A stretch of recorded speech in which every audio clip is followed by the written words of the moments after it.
Hello, everybody. How is everybody doing? Here, music. I decided to use the background music that I use in the videos for the beginning of the live stream.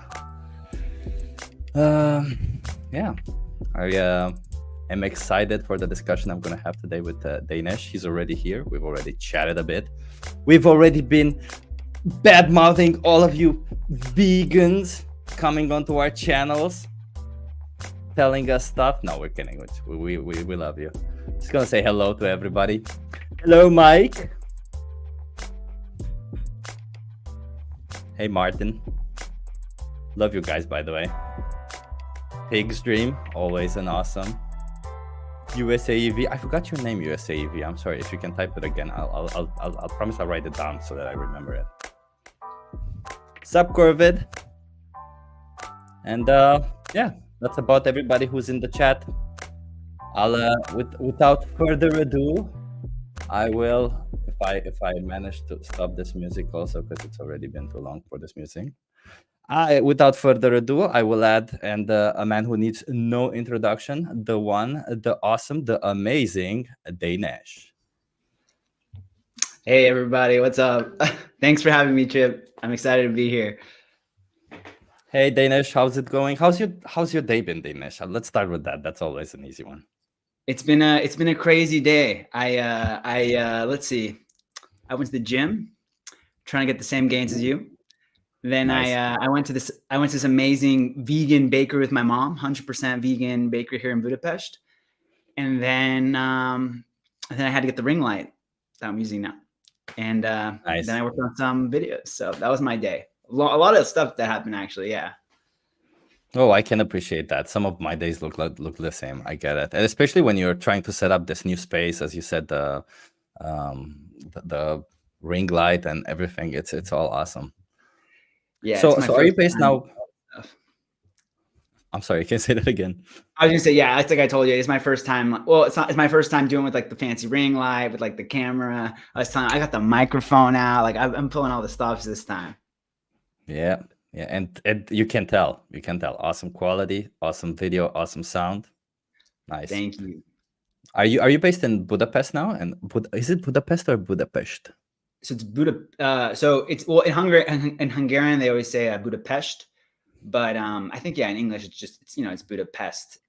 Oops, sorry about that. But yeah, so it's Budapest. And actually, it's funny that you asked. So this is my big announcement to the world that I am actually going to be moving to Milan. Remember how I was telling you about off camera that I was going to be maybe moving? Yeah. So I'm actually moving to Milan in a week or so. And I'm really excited because I'm thinking about all the content, that I want to make over there. I was just thinking about all the different stuff, like so much stuff to do, and I'll be there for a few months. But yeah, I was even thinking maybe I'll go to one of those blue zones, and be like, oh my God, I'm in the blue zone. Like, here's what I ate in the blue zone. And everyone like, that's a good video. That's yeah. Or, I was thinking too, like, eating all the vegan pasta, something about pasta, because everyone thinks pasta is not vegan. So I'm always trying to be like, oh, like I had all the Italian vegan pasta or whatever, or vegan Italian pizza. I don't know. That one is a little bit more niche, but that's what I was kind of thinking of. I love that you're already thinking in YouTube titles. That's awesome. Yeah. I'm always trying to think about the different ones. And obviously, interviewing people on the street, like, what do the Italians think of veganism? So yeah. What prompted you to Milan, by the way? Like, because I don't know if they speak a lot of English there, though. How's your Italian, or do you want to practice your Italian, or what is it about Milan that attracted you? Because no, I don't know. Yeah, no, I don't speak any. I don't speak any Italian. I've just so basically, like, I'm just trying to. Well, it's been like maybe like a year and a half since I've moved to Europe, and I've been living in some different cities and just trying to, with like my budget. So what drew me to Milan was it's the most international city in Italy. And I don't know, I've always been kind of drawn to, I've always had like some kind of curiosity about Italy. So I think it's been that, honestly. Yeah. It's pretty cool. Milan, I haven't been to Milan myself. I think I flew to Milan. I'm not 100% sure if I actually bought that flight or I have some friends who live in Torino. It's very close to Milan, I've and heard of Torino. Yeah. yeah, and I've been there a couple of times. Actually, one of my best friends is from Torino, and I go to her sometimes, and we just hang out. And it's awesome. Italy is awesome, but as vegans, it's not the best vegan scene, is it? I mean, I don't know. I guess I'll find out. But is that what, I don't know, like, is that the vibe? I actually have no idea. I figure, it'll be whatever. It'll be fine. It'll be great. Actually, I'm sure there's like some places. No, I'm sure. And either way, like that's where we need activists the most, right? So if you go to a place where there's not a lot of vegan options or vegans themselves, then that's the best place to go and do activism, right? That's where you have the most impact, after all. Yeah. All right, I think I'm about to post. I hope I'm about to post this on my community tab. So I hope I don't mess this up. I'm just saying I'm live right now with Vegan Power Lab, posting the link and post. What's that? Do it. Hopefully that works. I'll just say hello to other people here in the chat. Hey, Susan. Hello. Oh, Lizzie. Hello. Awesome people being here. Yeah. Speaking of activism, by the way, I like your style. Like you always have these more. You don't like. I feel like you challenge people's beliefs in a different way, right? Because you ask them these questions and they get to thinking, and they're like, I mean, I'm sure a lot of them will go home and be like, "Whoa, did you know that?" And then they're like, Yeah. "Oh, never thought about it." Like you provide exactly the information, right? That's the building blocks of veganism, after all, right? Yeah. So I think I kind of just I just kind of got into it because I felt like I was making these videos where, because obviously the more you learn about veganism, the more like all the stuff that you want to, like, there's just so many facts, man. You can just make videos about veganism for like your whole life, right? There's just so many things to spread, or maybe I should say like plant-based eating specifically, but even just veganism.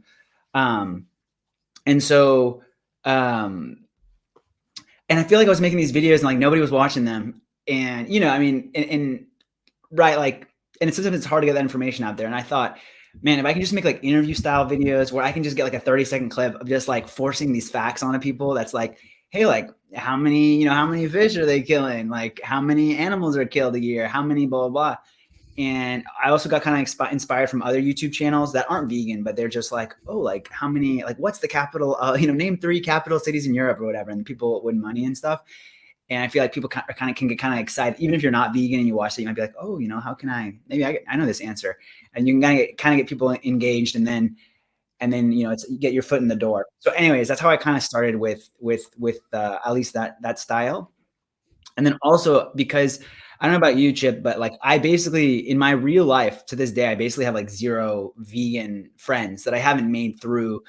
Like I've obviously made friends through veganism, but in the sense of friends who I had like homies back in the day, like they're not vegan, and so my core like solid friend groups are not vegan. So I feel like I'm always thinking, what are ways that I can engage with these people that they'll listen, because they're not going to listen to me talking for 10 minutes about it, but maybe I can hit them with a quick 30-second fact, and then another one, then another one, then another one, and then another one, so slowly that way. So that's kind of like what that was sort of like the foundation for at least the way that I wanted to like present veganism and talk about it. Yeah, I mean, it's a very much a non-confrontational method, right? Where you just get people very much informed about all it is, and people don't start all of a sudden raising their defensive. What are you doing? Telling me this and that, and they just get informed more than anything, and they realize about the some of the things that they thought they knew one way or another, which I really like. And you also give them monetary prizes, right? And yeah, I give them like dollars and pounds and stuff and euros. Yeah. Is that like how do you even handle that? Like, do you just like, because I mean, let's say in the US there's $1, but in Europe you've got these coins. Do you just get like grab a bag of coins with you? I'm glad you asked. People don't know what it takes to like actually the day before, like the morning before, I'm like running to ATMs. I'm like pulling out, I'm like going to like whatever coffee shops and being like, yo, can I get a latte? Can I get shit? And they're like, give me $5. Like, can I get coins, please? So yeah, because sometimes you can't. Yeah, I have to like break it, so it's not so easy. And sometimes it does take like an hour or two, just like getting all the and I'm like, all right, how on average people get like 2 or 3 right. If I'm going to do this many interviews, like how much money do I need to have? So yeah, especially because, you know, obviously the questions are fairly difficult. So people they usually get like 1 or 2 max. But actually in my last video, someone got straight. They got $5, which I thought was cool. But yeah. In your video in the US, right? Yeah, in the LA one where there's the LA girls, yeah, and they you know, props to them. They probably got underestimated, but they're the first people who, because, you know, they were like your typical blonde girls, like very LA looking girls, and, you know, they swept me. I've never been swept before, but they swept me. So you also saw Nimai Delgado there. I saw your video. That was yeah, awesome video, yeah. No, I saw him. It was crazy. I literally, when I was putting it up, I was like, man, it would be crazy if I saw him. And he went, I was like, what the hell? And I was like, yo. And he, I mean, he was on like a skateboard or whatever. And he just kind of like waved. On the skateboard. Oh, this guy is really cool, huh? He's like, he's a cool guy. Yeah, he's one of those people who are like, they just been cool their whole life. They were born cool. They're like, I know it's kind of unfair, isn't it? It's okay. It's as long as he's, you know, on our side with veganism, it's all good. It's good to have these people on our side. So it's funny, when I used to live in LA, like very briefly, like a couple of months. It was after COVID, or was, you know, like when COVID was, you know, people were like opening up and stuff. And the gym I went to was Nimai Delgado's gym. He's got a gym. Not necessarily a coincidence. No, I mean, he goes to Gold's Gym in Venice, which is like a famous gym in Venice. That way. Okay. And the way that happened was for those of y'all who like know about LA and like know Santa Monica Beach and Muscle Beach and everything, at that time I was doing a lot of calisthenics, you know, like the body weight stuff. I mean, you probably not. What am I telling you this? You probably know all this stuff. But anyways, so yeah, so I was there and some guy was like, "Oh, you're vegan? Do you know a guy named Nimai Delgado?" And I was like, "Oh my God, like of course I know him. He's like a celebrity." And then he was like, "Oh yeah, he goes to my gym. It's this gym, blah, blah, blah. You should sign up." And so I ended up signing up for that gym. And I was like, you know, because it was a good gym. You know, it is a good gym. It was close by. But I was like, oh my God, what if I see him? And I did see him. But I didn't say anything because I was too nervous. I was scared. But you saw him in the gym? Yeah. I was like, should I say something? But I was like, I don't want to be one of those people that's like, hey, you know, can I get a selfie? I don't know. I just didn't want to bother him. But yeah. So that's pretty cool, actually. Were you like waiting at the entrance, like? No, can you imagine? Like I was like camping out. Yeah, exactly. No, it was just one day. It was just one day I was there, and he was there, and yeah. So that's pretty cool. That's quite nice. I mean, I'd like to meet him. Honestly, if I saw him, I'd just be like, bam, let's go talk to this guy now. I used to have this person who I followed who's like a data scientist professor at NYU, and she's very smart, and I follow her for her critical thinking skills, whatever.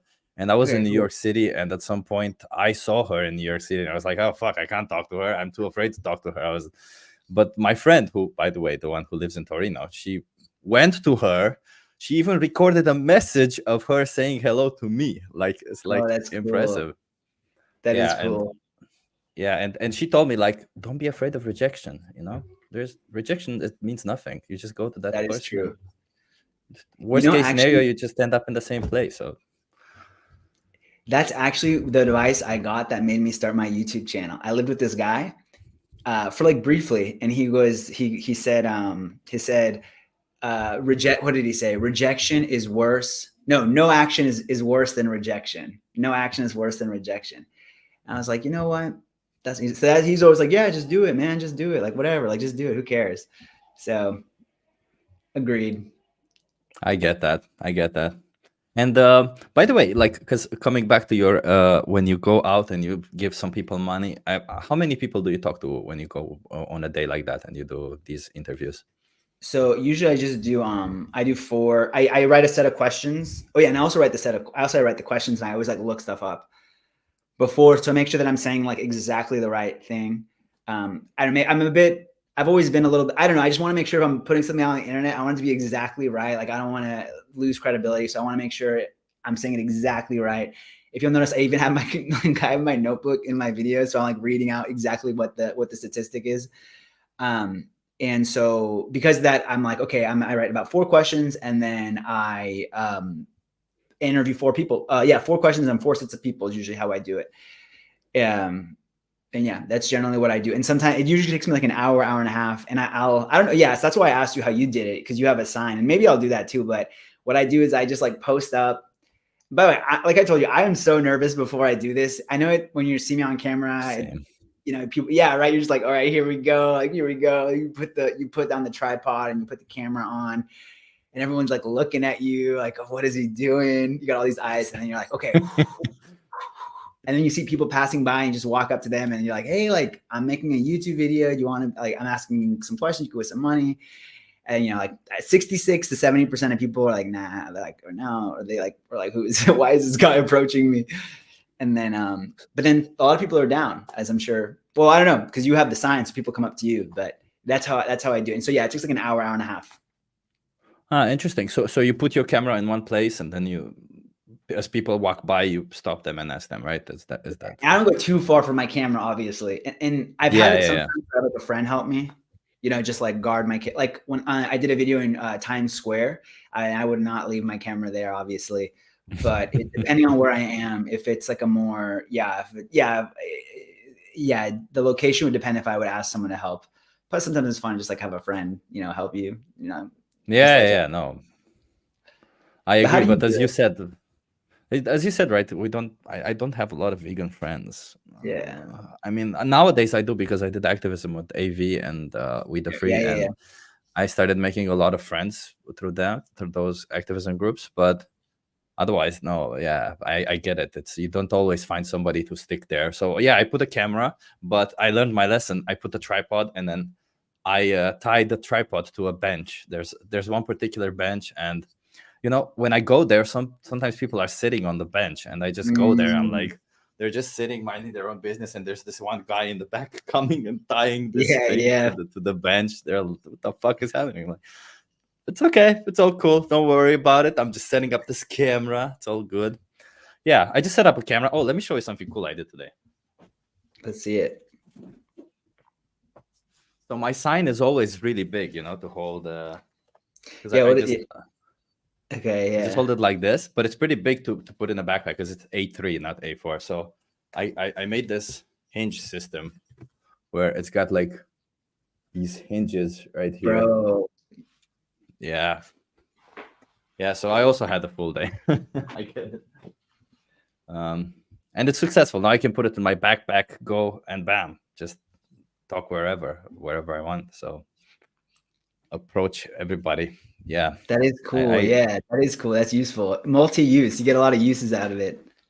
Yeah, exactly. And on the other side, I want to put a sign where it says, "Why aren't you vegan?" to talk to people also about veganism, because, you know, I feel like sometimes I'm tricking people into it. Oh, totally. Yeah. That's what we talked about. Yeah. Sometimes I don't really. Yeah, I don't really like doing that, because like I just want to have conversations with them, and they're all the people, when they see, oh, let's play Would You Rather, the people that come to me, they're like, oh yeah, let's do it, yeah, fun. And they go like, yeah, this and this and this and this and this and this and this, and oh, vegan, okay. Like today I literally saw people run from like this to. But you know what, it's good that they hear it, you know.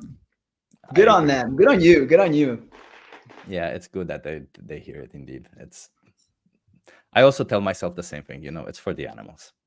It's nothing. What they get an hour of their life. They're like feeling bad. They should, if they're abusing animals. There we go. Get them to think about it. Think about their decisions.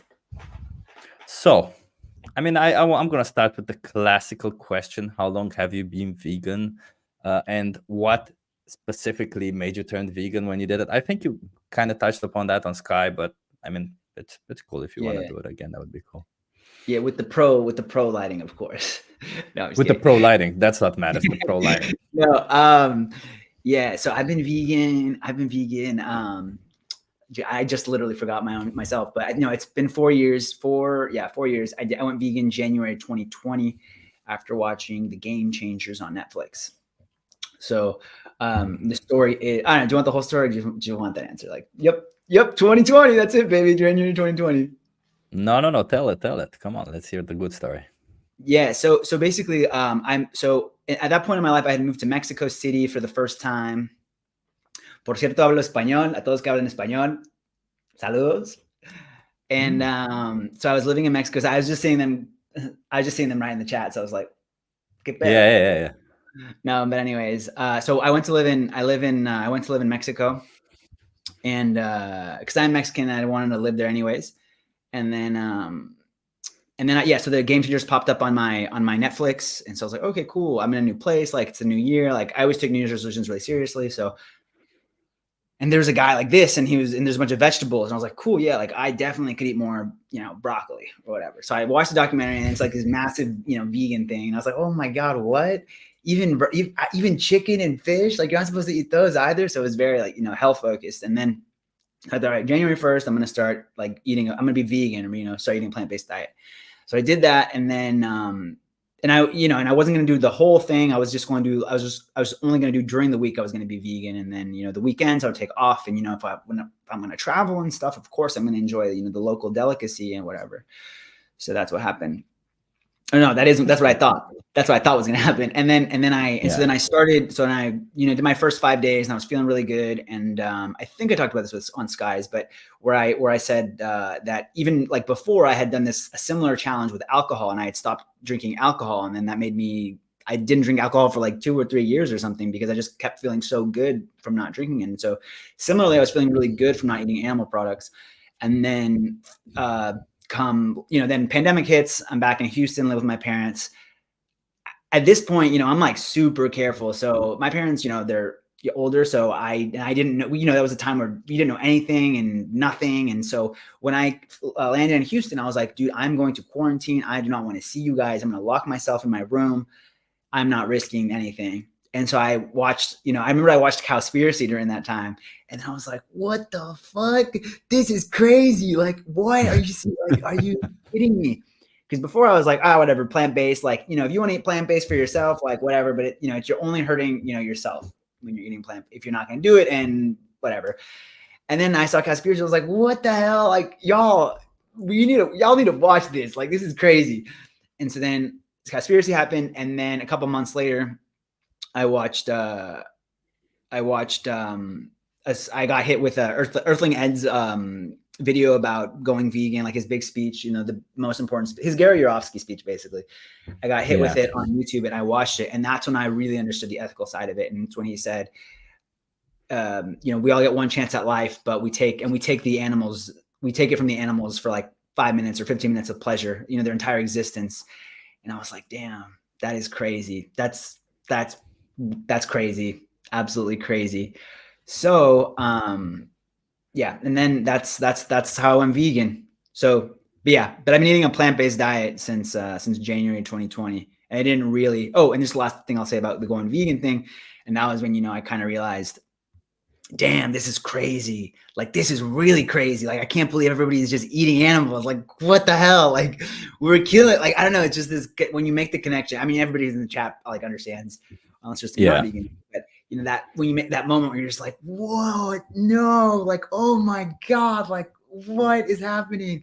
You got to tell everybody, everybody's got it. And that is the most disappointing part, though. After you make this connection, and then you're like, guys, like, you tell your friends, you're like, can you believe this is happening? And then they don't give a shit. So, and you're like, what? We're like best friends. How can you not give a shit? We all care about the same things. Like, like, what? And yeah, that is like that's crazy. I'm sure like everybody too in the chat can relate with that. I think we all. Yeah, like I think we all can relate to that. Yeah, it's insane. It's insane. Yeah, we're working on it. Yeah, I gotta agree. When I turned vegan and I found out, like, I had that click with a switch, as you said, because at some point something switches in your head and you see the world the other way around, where you're like, what the fuck? How are we doing this to animals? And then you're like, oh, okay, I gotta tell everybody about it. And when I told my friends, they just got defensive. You're not better than me, or shit like that, which was. Yeah, that's the worst, because you're just trying to be like, dude, no, like, no, dude, no, that's not what I'm trying to say. Like, I'm trying to, like, I know that you care about this too. Like, everyone cares about animal abuse. Like, I'm just trying to say, like, are you not realizing that we're doing this crazy thing to animals, and it's like violence, man. You know, we're all directly contributing to violence. So yeah, I'm trying But to I think help you you, said, man. I wish somebody had told me this, you know. How I was trying to frame it.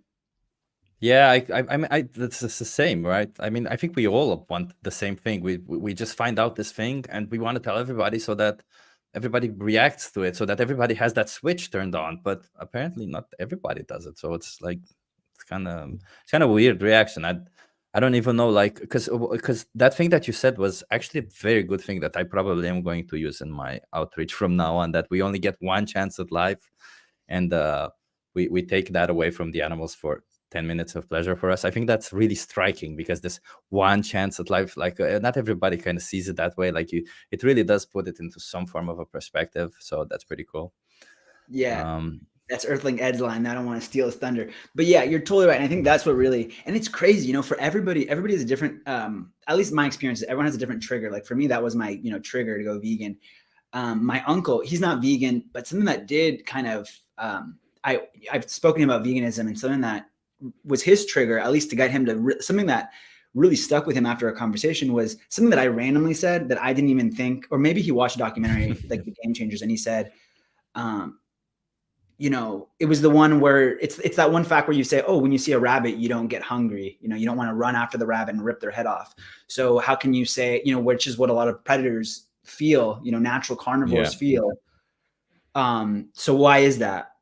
And for some reason with my uncle, that made him really think about it and be like, wait, I don't have that sensation. So maybe I'm not supposed to be eating meat. So yeah, I feel like everybody has a bit of a different trigger. yeah, Something it's that so really interesting. It's so interesting, right? Because yeah, for me the trigger was fairly similar to yours, I guess. But it's very interesting because indeed everybody has a different trigger, right? And as vegan activists, what is it that we should do? Should we just, like, because we can't tell everything, right? I mean, we can say more, but sometimes it's just information overload, and the information doesn't hit as hard as it did before, right? So it's such a thin line to navigate. I find, like, how much information especially with friends and family. It's like, what is it, that one thing that will get them to see it, you know? Yeah, I think excuse me, but sorry about the burp. My bad. Unacceptable. Unacceptable. Let's burp. Get It's out. a burp channel here. Fart, burp, do it all, Yeah. man. It's all natural. Yeah, exactly. 100% vegan. No, but I was gonna say, what was I gonna say? I just lost my train of thought. Oh, I'm sorry about that. No, it's good. It was my burp. It was about the triggers and stuff and getting people to go vegan.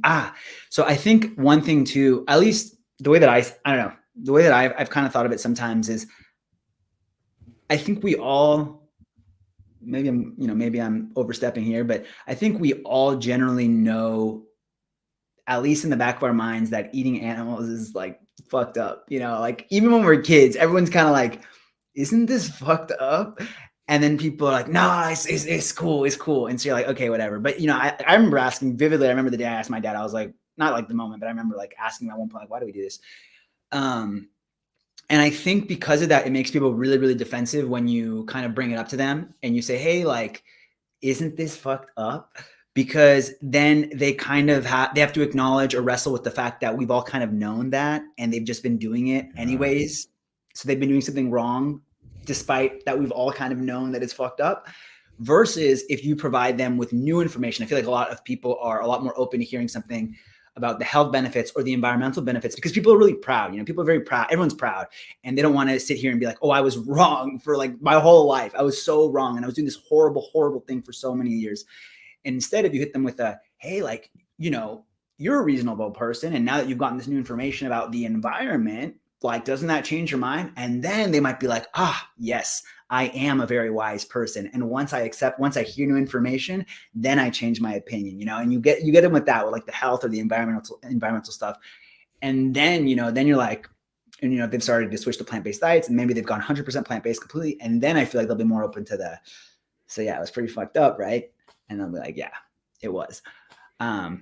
But that's why I think, especially talking about like the health and the environmental aspect can be really powerful. And sometimes I wonder myself, like if somebody, because nobody ever, it's crazy to me to say this today, but like I never got sat down. Nobody ever came to me and was like, hey, like eating animals is fucked up. Like I never, ever thought of that at all. And I wonder what my reaction would have been if I had run into a vegan activist, or if I had seen something before switching to a plant-based diet. And I wonder how I would have reacted. I don't know if I don't know, like, would I have been open to it? Would I have been like, yeah, it makes sense, and I would have changed my ways? Or would I have been defensive, and would that have, I don't know, made me not want to go vegan? I don't know. But yeah, for me, it was definitely hearing new information that didn't have anything to do with the ethics, and then it made me switch my behavior. And then maybe for that reason, it was a lot easier when I watched Earthling Ed's speech to say, oh, yeah, he's right. I don't have to change anything because I'm already eating a plant-based diet, so. That's very interesting that you mentioned that. I have two questions going forward, but let me just say a little bit of a story that you mentioned this. I went to Belgrade, I think like 4 or 5 years ago, and I wasn't vegan back then. I was vegetarian. And I remember we were walking through because there's always a footpath, just where I think in those cities, just like Budapest, you have this place where the center is just people walking, no cars, no nothing. It's just like a pedestrian street. That's what they call them. Yeah. And there was a cube, an AV cube. I realized this because I saw some photos. Recently. Yeah. And after seeing the photos, I remember seeing the cube, but I didn't know what it was, to be honest. Like when I saw the cube, I was like, I don't know what this is, but I don't like the images, and I just moved away from it. I thought it was something about the climate. I thought it was something about oil companies doing something bad, and I'm like, yeah, because you were like, yeah, fuck them. I didn't say fuck them. I'm like, I think I'm okay right now, so I'm just moved forward. It was also like, it wasn't just like a 4-person cube. When I was there, coincidentally, it was like a, I don't know, 20-person cube. It was one of those large ass cubes. I've never even seen one of those. That's crazy. Yeah, it was pretty insane. There were so many people. Everybody was filming, so maybe that's why I didn't get the chance to talk to an activist when I was there, right? Because maybe if I was going to talk to an activist, it would have been better. But for me, it's always been like, as you also mentioned, you don't know what how you would have reacted. I feel like I would have, if the person came to me with logical facts, I would have listened to them. The minute they stopped saying logical facts, like, and they bring emotion into it, I would have been like, no, which is weird. But no, I think you're right, though. I think you're right. I think you're 100% right. I think, what's your background, by the way? Like, what's your educational background, if I may ask?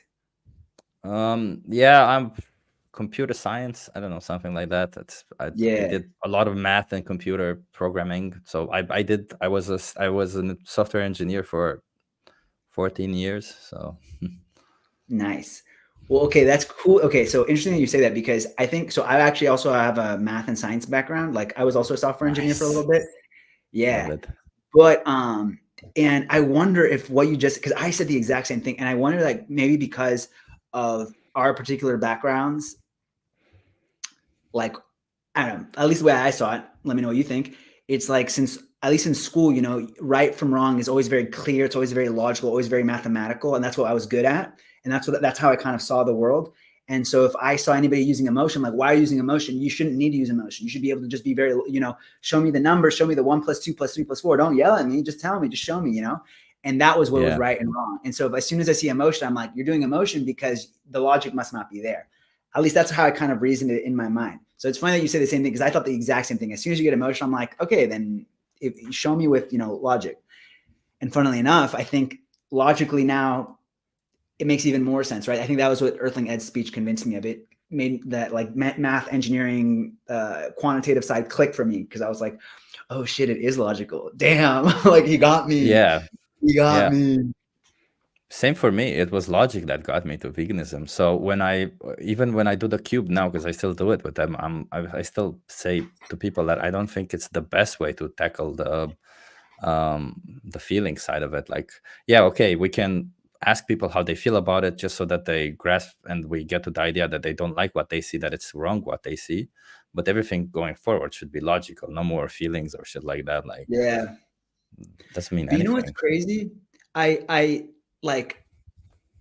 I agree with that, but at the same time, at least my experience, because I've done some cubes. Actually, I've done some cubes here in Budapest. Like, what's crazy to me is sometimes people like cry when they see those images, and I feel like Oh yeah. maybe that is some people's triggers. Like we were talking about, maybe like they don't need to see any logic; they just see that and they're like vegan. And because for me, that would have never worked. When I would have seen that, like I would have said, and when I did see that, I was like, oh, that's like the worst case scenario. But because I think for me, the key for me was realizing there is no humane way to do this. There is no ethical way to do this. Because you'd always be like, oh, but that's just the worst case. Like, you know, if you do it right, if you do it properly, then like law, you know, if you can, if I was able to like just tell myself if you did it the right way, then it would be okay. Then I had a justification for myself. So that's why like the images never really got to me. But I feel like some people, they see the images and they're just like, vegan. They don't, you don't need, they don't, Yeah. you could do logic all around all day, but seeing the images really changes them. I don't know, but that's what I sometimes maybe experience in seeing people. I don't think it would have worked on me, but I think that it might work on other people. Yeah, So to yeah. me, I grew up in Romania, you know, at the countryside. I saw pigs getting their balls cut like little pigs, which was That's horrible. And I always thought crazy. like, what the fuck's happening? And the person cutting them were like, oh, it doesn't hurt them. They were screaming in the yard and they said, Dude, oh, it just hurts them a little bit. I saw a sheep being torn apart with their flesh. I saw all sorts of shit. So for me, it was the footage itself. Maybe I was a bit desensitized to it, you know, because that's that's just what people crazy. did. Yeah, and like I have a friend who's also Romanian, and in Romania they kill the pigs for Christmas. It's a tradition. And I after think I they did that kill in the Italy. pigs, that like they cut their throat, and then they put the kids on the pig and take photos with Dude, like stop. with the dead That's pig, which fucking is crazy. That's it's actually that's fucked up. ridiculous. That's so psychotic, dude. What the fuck? It That's is very fucked fucking up. crazy. What the Yeah, hell? yeah. That's So crazy. yeah, so you know, but I get it. For some people, yeah, maybe emotions don't necessarily work, or Yeah. who knows, you know, like I tend to believe it's a combination between emotions and information and just getting it the right way, and then that person reacts well. And by the way, speaking of with your asking questions and stuff, did you get any people who were like, oh, that's it, fuck this, I'm gonna go vegan, or on the spot like that, like with the questions? Mm, not with like the trivia. I don't think I'm no, no, I've never gotten some with the trivia. And to be completely honest, like my trivia, when I'm doing the trivia, I'm not trying to get that person to go vegan. I don't really like, obviously it would be cool, but I don't think it's going to happen. It's more, I'm thinking about Yeah. what are like interactions that I can have that I can show, you know, the world, the internet. And I more see like when especially when I'm doing the trivia, I think about it more from like a TikTok vertical real perspective. Like how can I get the foot in the door? That being said, I have done a video, where it was before the trivia. I was doing trivia. I was just trying to do straight up Earthling Ed. I would just like go to people and be like, hey, like, you want to have a talk for my YouTube channel about what? Oh, you know, nothing, like philosophy. But anyways, so one time I got a vegetarian guy in Mexico, and I actually have that one on camera where he's vegetarian and he goes vegan on the spot. Like in the interview, he goes vegan. He's just like, yeah, you're right. Like, Oh, yeah, dude, that's awesome. changed on the spot. And I was like, I was like, what? And he was like, yeah, I just needed like someone to hit me on the head. And so that was crazy. That was cool. That sounds really cool. Yeah, I mean, like, I don't know if I had that happen to. I had it in AV a couple of times happen, but not on camera. No, so that's pretty cool to see it. Yeah, even in AV, like I've had, okay, I don't know, but I did have one person like when I was in LA, it was my first time I did AV, it was in LA, and I saw someone like run, like I was doing a cube and someone just ran up to me. I didn't even talk to them. I remember, I'm like exaggerating in my mind. I'm like, they grabbed me, but no, I think they just like came up to me and they said, thank you for doing this. I'm going vegan. And then they just left. And Oh, I was like, that's so okay, cool. awesome, man. I didn't even talk to them. They just like walked up to me and they said it and they left. So yeah. I mean, honestly, you know, like, I believe all forms of activism are valuable. You know, if you ask me, like, I think There's obviously these street conversations which are valuable in one way, and the way I see it, there's if 0 is you're not vegan and 10 is you're vegan. I think I tend to think that there's maybe, and actually one of my questions is the same. Like if you, because I see them as classes. Some people will go from 0 to 5, and Yeah. they need a certain type of content for 0 to 5. Some people go from Yeah. 5 to 7, and they need a certain type of content, and from 7 to 10 they need a different type of content, or from 7 to 9 and 9 to 10. It's all about different types of content, and each person I think has different ranges and different types of content that they need for that particular range. Yeah. So I yeah, agree. so my question to you is, where do you see your content being in that range? It's obviously going to add points to this to each Bro, person 0 that to you 10, of interact with. course. No, I'm just kidding. 0 to 10, yeah. Love it. No, that's I don't know.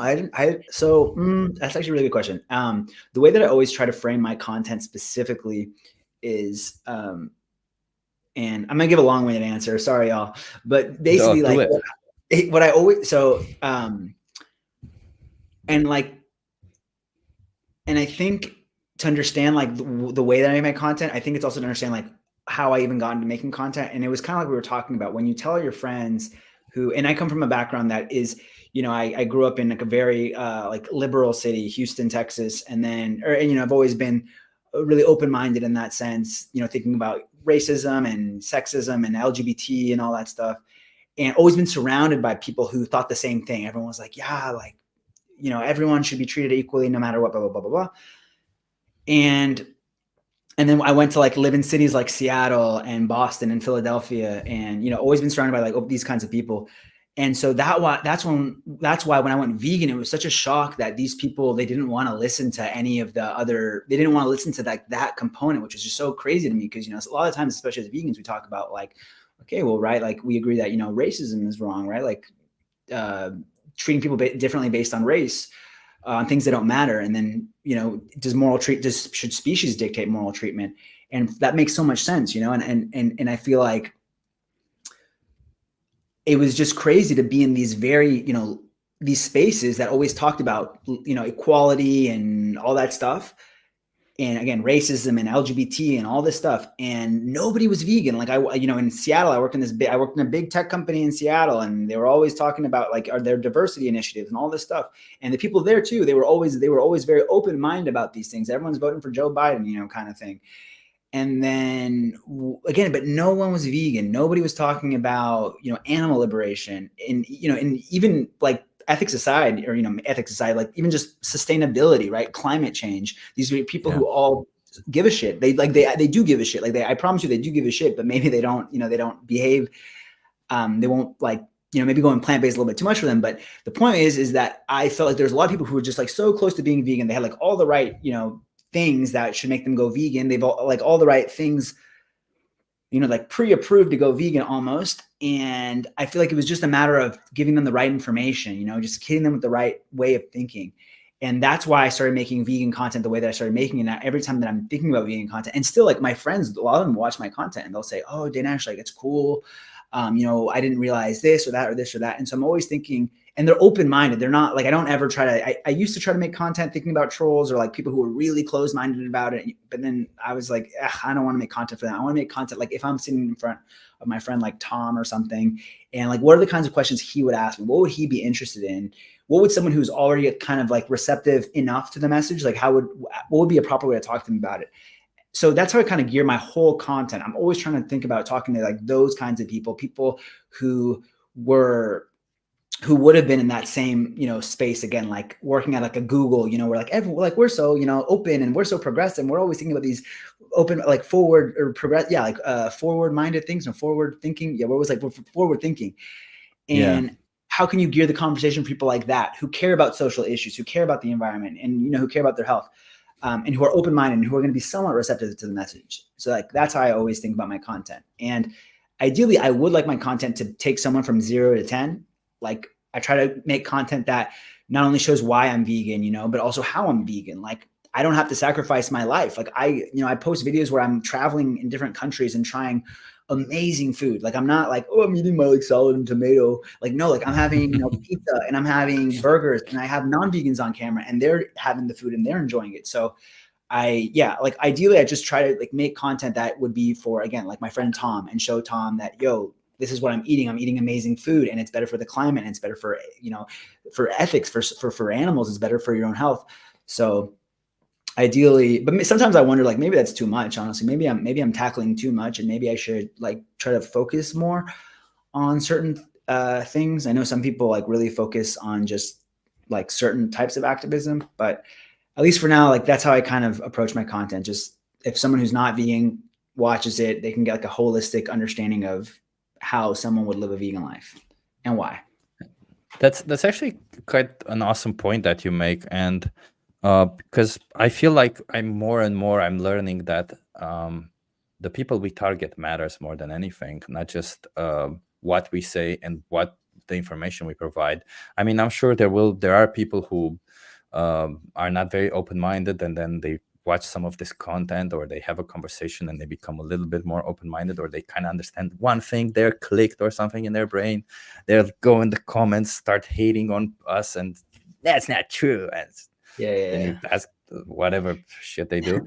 But like, I believe that I'm starting to think that maybe, as you put it, trying to target more towards people who are already open-minded, who are already open to the idea, is actually more valuable, because in the end, if there are more vegan people, it becomes also more socially acceptable. Exactly. So, just bring them the wave, dude. Just create the wave. Exactly. Totally.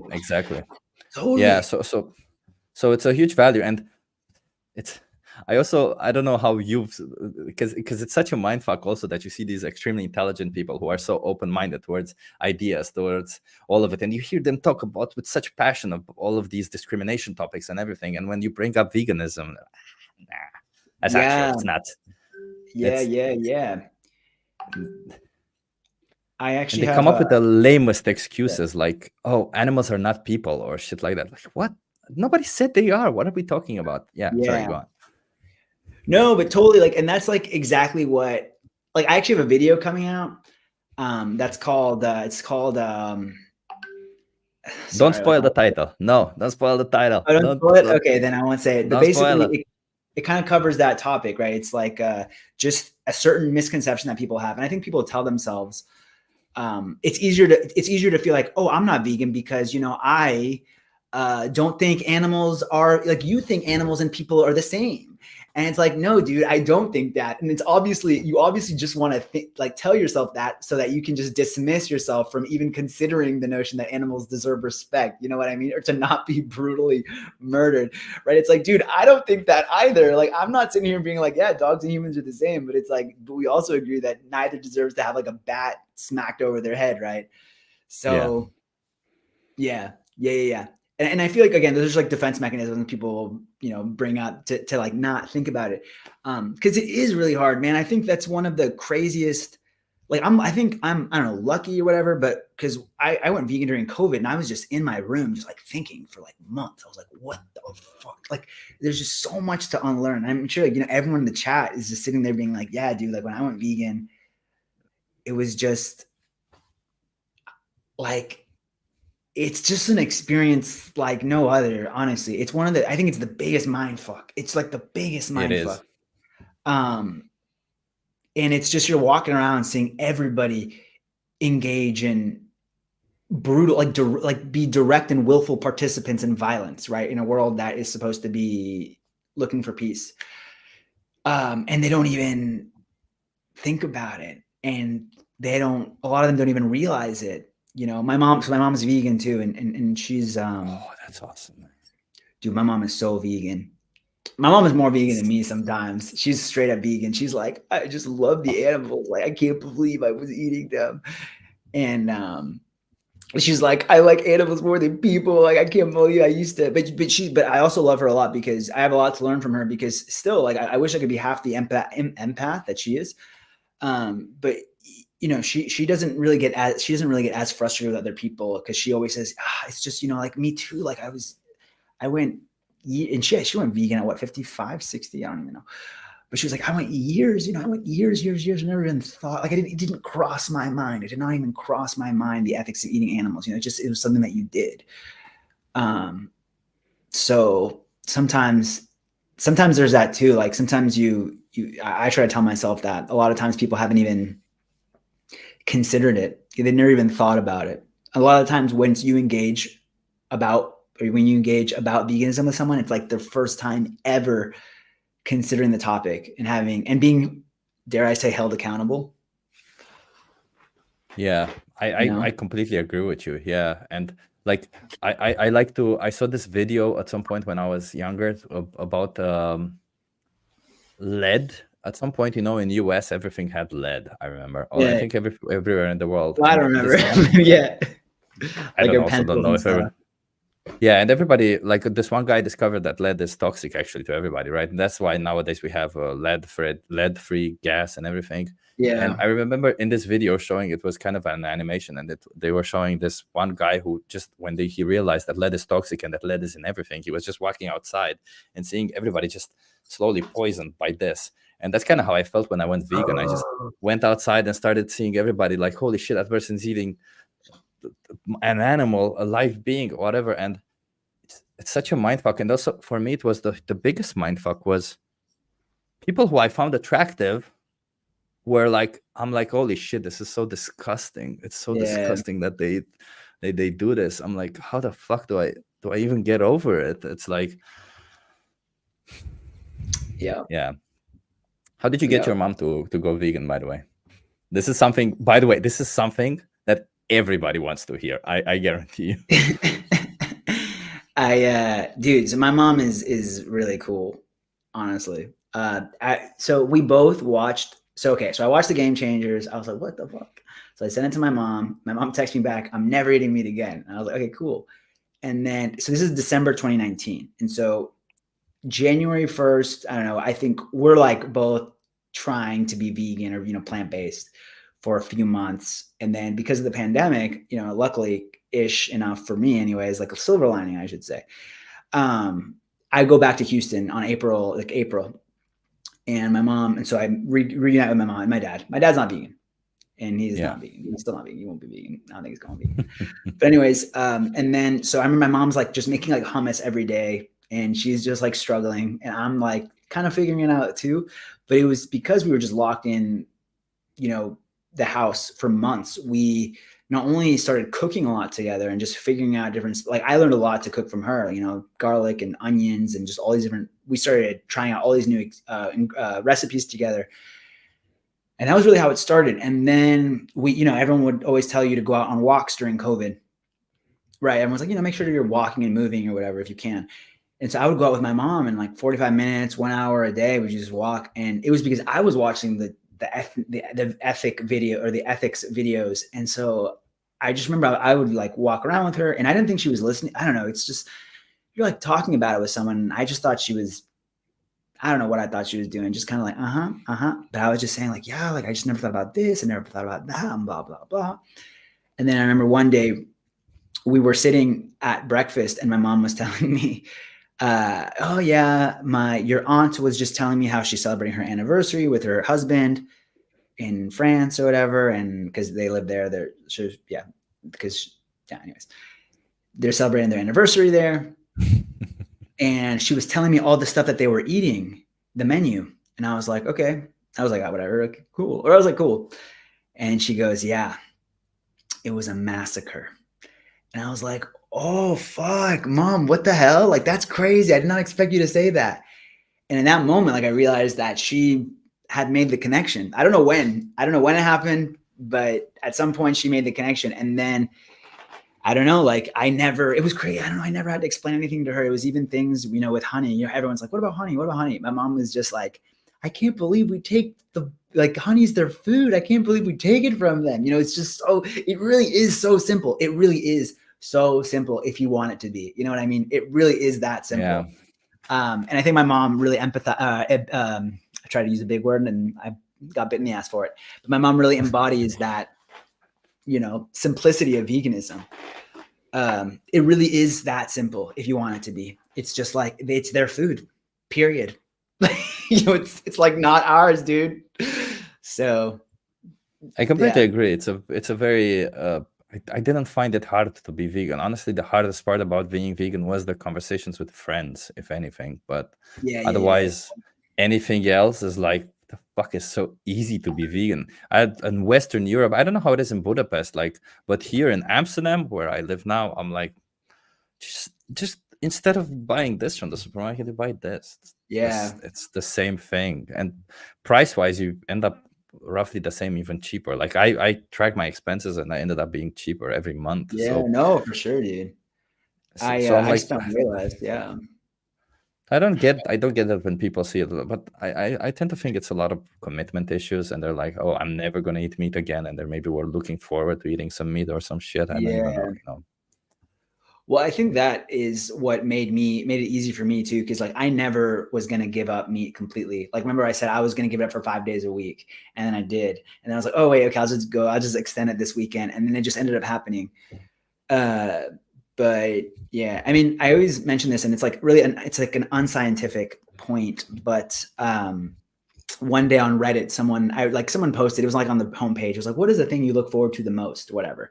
And the number one upvoted answer was eating. It was like people love eating. And so I understand that people, when they hear vegan, they think that they have to give up basically one of the most, if not the most satisfying parts of life, you know, like something that is the reason that life is worth living for a lot of people. And that's the really sad part. And I think, you know, if I had to guess, that's the real reason people don't go vegan, because they think they're going to give up one of life's greatest pleasures and joys. And so it's like we were saying, there's different types of activism, and powerful activism is like, dude, just show people vegan food is good. Like it's really good. Like it's just as good, and you enjoy. And I don't know how everybody else feels, but I enjoy food.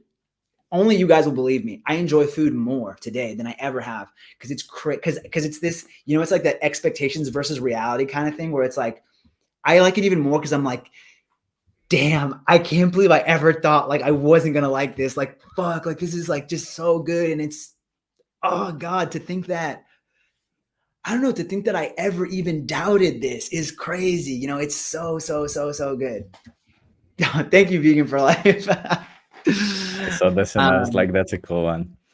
Yeah, I mean, you know, Yeah. I completely agree with you, and I think like that's where your content has so much value, you know. And I think like I want to start making content like that also, because you know, you do bring this simplicity. You do show that it's so simple and so delicious. And the videos that I saw you with showing food and everything, food just looks so delicious, and it's all so nice. You have these amazing conversations with people. You show them the vegan food and everything, and everybody's like so impressed. Like especially when you have these videos with your friends, and they're all impressed, like, oh, how good food is, and then you have these conversations.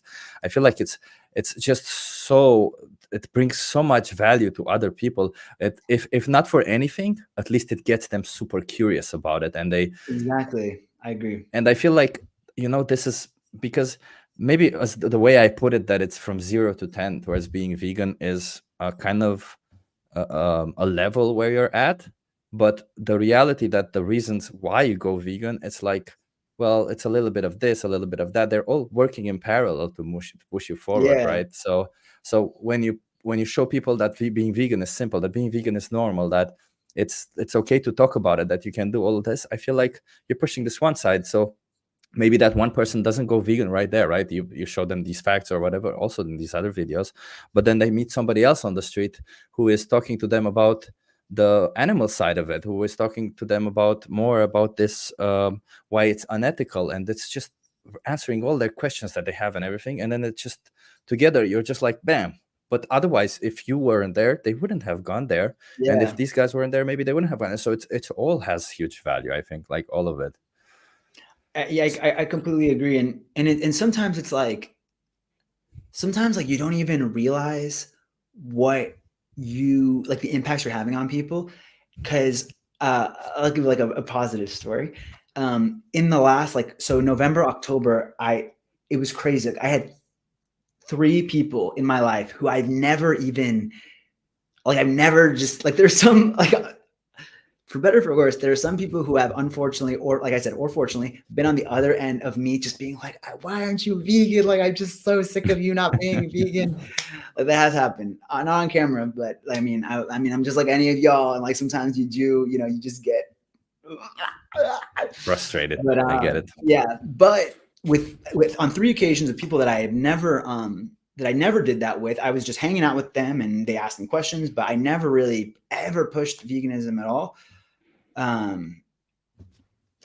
3 of them told me I'm gonna go vegan. Or I want to go vegan 100%. And I'm not saying like, and again, I'm not saying don't be activists or whatever. That's not what I'm saying. But what I'm saying is like with people that I had just been like, I don't even want to like push veganism. I don't even want to try with these people. I just want to hang out. I just want to chill. I just want to go get food and hang out and whatever. 3 of them were like, yeah, I'm going to go vegan. And it was crazy. And one of them is not vegan today, but she did go vegetarian for a long time and she kind of fell off, but I'm still in contact with her and, you know, hopefully she will go vegan. But even the fact that she was like doing it and trying stuff was not something that I wasn't expecting. One friend, I don't know. He's in Mexico. I'm not sure if he's done it or not. But another friend, actually a video, he's vegan today. He went vegan, complete vegan. And I was just like, whoa, that's crazy. Like, awesome. So sometimes you impact people without even trying, you know, just by existing. And I think that's something that we take for granted a lot of the times. Yeah. But, you know, I completely agree with you on that one. Yeah, it's you never know what impact you have simply by being passionate about something, talking about something passionately, or just being like truthful and factual about things. You know, I feel like that's way more valuable than I don't know, calling people names or shit like that. I really don't like that. I do see some activists, and when I do the AV, that they call some people names, and I get the yeah, frustration. I understand that. I completely understand the frustration. You know, like some people are those names that they're being yeah, called, but I think I if totally know we what you ever mean. but if we ever want to move forward, it's like I did this with the free course on how to approach people on the street. I did it twice actually, and Oh, yeah, it's very good, by the way. If anybody in the chat is interested, also, by the way, and you would he's as got a well, referral Daynesh, code. No, he said it's it's free. free. It's all free. It's all free, and they teach you how to speak to people on the street, and you obviously learn a lot about how to approach people. And one of their approach, which I really loved about it, is like to not consider people who are not vegan yet, to not consider them as enemies or whatever Oh, of else we course. see Yeah. them, but to see them as pre-vegans, which was like, oh, that's the perfect word for them. They're Yeah. just 100%. pre-vegans. They're people who Vegan will at curious. some point be vegan. Yeah, exactly. Little vegan curious. Totally. 100%. Of course. Of course. Of course. Yeah. And I think something that informs the way that I interact with people is I always think like, how would I have liked to have been spoken to? What would have been effective, you know, for me? And I know there are people who do use the terms, who are more aggressive, and some people say that worked on them, honestly. So okay, Yeah. and if that worked for them, okay. For me, that wouldn't have worked on me. And so the only way that I can be an activist is like, does anybody watch Hunter x Hunter? That's like do you watch Hunter x Hunter? Do you know Hunter x Hunter? No, what's Hunter x Hunter? No. Any anime fans out there? I'm a big anime. Well, I'm big. Not. I just watch all the mainstream stuff. But basically, everyone has like their specific abilities. You know, they all have their specific. They all have their specific abilities, and it doesn't make sense for anyone to copy anyone's abilities because no one's going to be as good as copying other ones. But you know, one guy can like punch really hard or something, and the other guy can like manifest electricity. And maybe if they worked really hard, they could do each other's ability. There we go. Exactly. Hunter x Hunter. Exactly. That guy in the green, he can punch really hard. The guy in the white, he can has electricity, and they all have different ways of like manifesting their abilities. And that's how I kind of honestly, like, as silly as it may sound, like that's how I feel like approaching activism is. I could never be as good as Joey Carbstrong at doing it, what he does, but I can do what I do.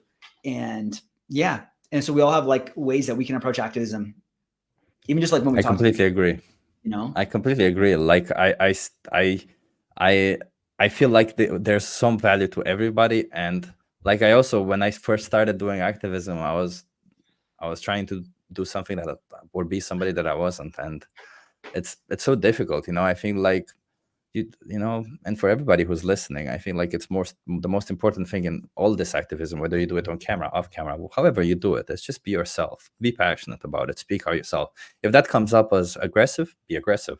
If that comes up as nice, be nice. Whatever it is, just be yourself. I think everybody listening will appreciate way more than anything else, right? Also, I do want to say, Christina, I saw in the chat you posted Hunter x Hunter. It doesn't seem very vegan. I beg to differ, because there's one scene that I've been wanting to clip from the episode. They had a vegan scene in there. I promise you, they had a vegan scene in there. There's this one scene where, like, I've been wanting to post this on TikTok, so don't steal it from me, y'all. But where, like, one of the characters, they're like, there's like another species of characters that are called ants. And they're like rounding up humans, and they're like killing humans and eating them or what. Yeah, they're eating humans. And then the guy, they're like, no, please don't eat us. And then he goes, don't y'all do this to animals? And I was like, damn, they did not just include that in this anime. So yeah, I was That's like, damn, pretty good. Hunter goes vegan. Yeah. But yeah, I mean, like literally, and that's the argument that some vegan activists make as well at the time, right? That it's like, you know, like, what if there was a superior species? You wouldn't want them to do that to us, right? Why are you doing it to others? But yeah. I have to run to the bathroom real quick. I'll be back in 2 minutes. I'll take questions. Feel free to just pick some things from the chat and tell something or tell a story. It should just take 2 minutes. I'm pretty fast. I'm a fast PR, so it's all good. All right, chat. What should we talk about?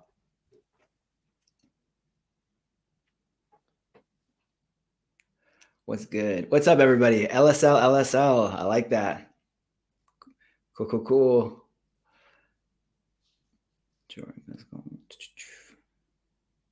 I don't know.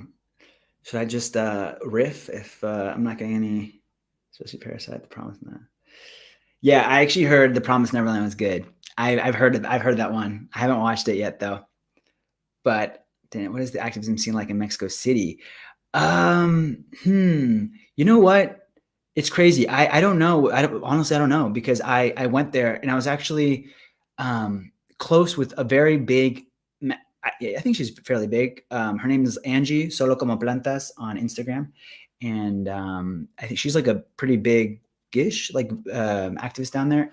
And, you know, I would hang with her, but she never, and she was saying that the activism kind of died down in Mexico after COVID. I don't know if they brought it back up. I never really got to, I wanted to do cubes and stuff. I wanted to do stuff, but I never really got to do anything. But there's really good food. There's really, really amazing food over there.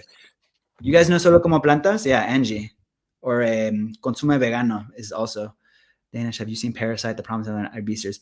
I haven't seen Parasite with a Y. I saw the Korean one. And I haven't seen The Promised Land. Have you ever participated with We the Free? I have not. I was just looking them up today. How do I do it? Yo quiero. If you want to participate in We the Free, I think you just gotta find a chapter that is where you live. I think there is one in Milan, if that's where you're going. I think there might be one in Budapest also. And if there isn't, you can organize it yourself. But if there is, you just go on a Facebook group where that is, and then I think if you go on their website, you can find wherever they have it, and just. Actually, you know what? This is a good idea to show everybody how to do it. Why not? Let me just open the screen. Share the screen. I don't know. I did see Death Note as a vegan, actually. I saw it a second time. But Akira Toriyama died today, y'all. Or it was announced dead. So R.I.P. Anybody, any of y'all, any Dragon Ball Z fans? Or any anime fans, honestly. We should all acknowledge his great contributions. R.I.P. Yeah. Find your team below. So then you search for, let's say, they're in a lot of places. United Kingdom, I see, is the most, but you also have them. It's not in Budapest, I see. They're not on. I saw them when I was at Camp Out. Which, by the way, are you gonna go? Wouldn't that be cool if you went? That'd be cool. I am going to Camp Out. Yeah. We actually have a group that we're all gonna go to Camp Out. Yeah. Yeah, so let's say they're also not in I see in Milan, Italy, but let's assume this was just for the sake of everybody else, and then you go to a group, you click join group, and then they ask you, are you vegan? You just answer all of these questions, and you join the group, and then they you find out about all of the reason, about all the stuff that all the events and everything, and you can join them. And so it all starts with activism.we3, by the way. Okay, So, that's cool. I also WTF. That's really funny. I mean, I'm sure that's yeah. intentional. It's so funny. Yeah, exactly. I'll just put it in the chat for everybody who's Like it. And also, yeah. Does anybody in the chat? Is anybody in the chat like from like a native Spanish speaker? I think Or yeah, oh, it's not Liger, it was Jigger. Jigger is from Miguel? he's from Puerto Rico. Okay, nice, cool. Yeah. I've made some content in Chris. Spanish actually. Oh, So that's cool. On your yeah, channel? yeah. Hmm. Actually, some of the next interviews I did them in Mexico City. They take forever to subtitle, but they're yeah. I speak at the hablo español. I know 69 languages. Nice, nice. But yeah, I did I did one in I actually did. So yeah, I did some in Mexico, and I did a big tour around North America recently. Not even recently. I keep saying recently. It was like in October. But I went to LA, New York, Mexico. I went to Oaxaca and Mexico City, and I did a bunch of. Oh, sweet, fuck yeah, Christina. But I went to. Christina's also half Spanish. Yeah. Oh, okay, nice. I went to. I lost my train of thought. But yeah, I went to Mexico and I filmed a bunch of content basically, and I wanted to do some interviews in Spanish. So I asked questions like, can you name one like street food that is vegan here in Mexico? Can you name what else? I forgot the exact question I asked, but they were cool. And also I went to like vegan restaurants in Oaxaca and in Mexico City, and so yeah. Oh, that's pretty cool. Sign language, nice, yeah. Yeah. Jigger is pretty basic. He's got a lot of knowledge and stuff there. That's cool, but I agree with the whole. At least as someone who's not white, like it's cool. Like I feel like I never get hit with the like you white people, spreading veganism. You guys are racist or whatever. So I feel like it's cool to just be like, dude, what are you talking about? Like,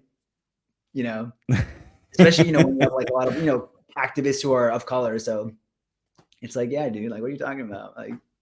Yeah, did you ever get the whole privilege thing that this is just a privilege, you vegans and your privilege? I feel like I don't know if I don't know if I've gotten it like on my content personally. Obviously I see it. Yeah. And also from the angle of like money, where it's it's expensive. Oh, but it's expensive. No, but like I'm like, eat some beans. But yeah. Yeah. But do you get hate comments on your videos? Because I mean, I feel like your videos are they're very chill and friendly and everything. There's nothing. Do you still get hate comments like all the other vegan channels? Dude, I had so many hate. I get hate comments all the time. I get some comment. Dude, honestly, I'm not even gonna lie. Like sometimes I don't even look at comments. Sometimes I'm like, on YouTube I look at comments because they're usually good. But on Instagram, I got some videos where I'm like, I'm not looking at those. And I don't know, maybe that's wrong of me because I know people post really nice stuff, but it's like, I don't know. I just like, I'm just like, dude, I don't want to. The mean comments are just mean, man. They're just like, and you know what? I will say, like, yeah, like I don't know. It's tough. Like sometimes for some reason, like I just don't want to deal with them. Like simply, I just don't want to deal with them. But I get mean comments as well, for sure. It's interesting. Yeah. I mean, I get it. I also don't want to deal with them. Sometimes I just like, I have days when I'm feeling a bit cheeky and I see these mean comments and then I insert some ironic or sarcasm in the conversation, and this really gets them riled up when you respond sarcastically to their comments, and they go berserks, and it's pretty good for the algorithm sometimes. So I'm like, whatever. Yeah. Okay. No, totally. I wanted to, like, I've thought about it. Sometimes I'm just like, should I like comment? Like, I sometimes think of funny things because sometimes I do see one or two. I was like, I think I could say something funny in this one. But I generally try to like just not reply to them. Yeah, I completely understand what you mean. Plus on Instagram, it's nice because people will do it for you. So it's like, okay, cool. Like if it's like a big enough video, people will just like take them out for you. I'll be like, yeah, you guys go get them. Yeah, I mean, you've been you even made a video about it, right? So you've actually had quite a good growth, right, with your channel, where you're I don't know 1,800 now, 1.8, 1.9 Yeah, thousand, right? So 1.8K. But who's yeah, counting? that's I was kidding. yeah, but who's counting? I would just look every day. I look every day and I 1.8. refresh. Yeah, I get it. I get it. Um, That's yeah, yeah, yeah. Yeah, I think, but yeah, it's like, it's, yeah, YouTube is tough, dude. YouTube is tough. It is tough sometimes to, uh, yeah, I don't know. Yeah, sometimes you're like, you're posting content and stuff, and you're really thankful for the people who are showing up and watching and stuff. But it's always also like vegan content is it's difficult. Sometimes you'll see people who are not vegan and they're like, oh my God, like my vlog just got 50,000 views. And you're like, ah, damn, like, it's just like me in New York or whatever. And they get like millions of views. And no, it makes sense. Of course, people want to watch that content and stuff. And it's easier to grow those channels. And so sometimes you like compare yourself to them, and you shouldn't, but you do recognize that like growing on YouTube is a bit more challenging. Instagram, though, I felt has been pretty. I don't know. Instagram, yeah. I feel like has been way easier. Like I recently started posting on Instagram a bit more, and I'm getting a lot more traction on there. And I'm like, damn, I should have been doing this in the first place. No, I'm kidding. I do love YouTube, and I do love repurposing the stuff. But that actually leads me into a question that I wanted to ask you. So Go on. you've got like almost 50,000 followers on Instagram, and your YouTube Yeah. is you're like almost at 800. Yeah. So like how did you grow so much on Instagram? Was it just from vegan content? Was it like another era, or like what happened there? So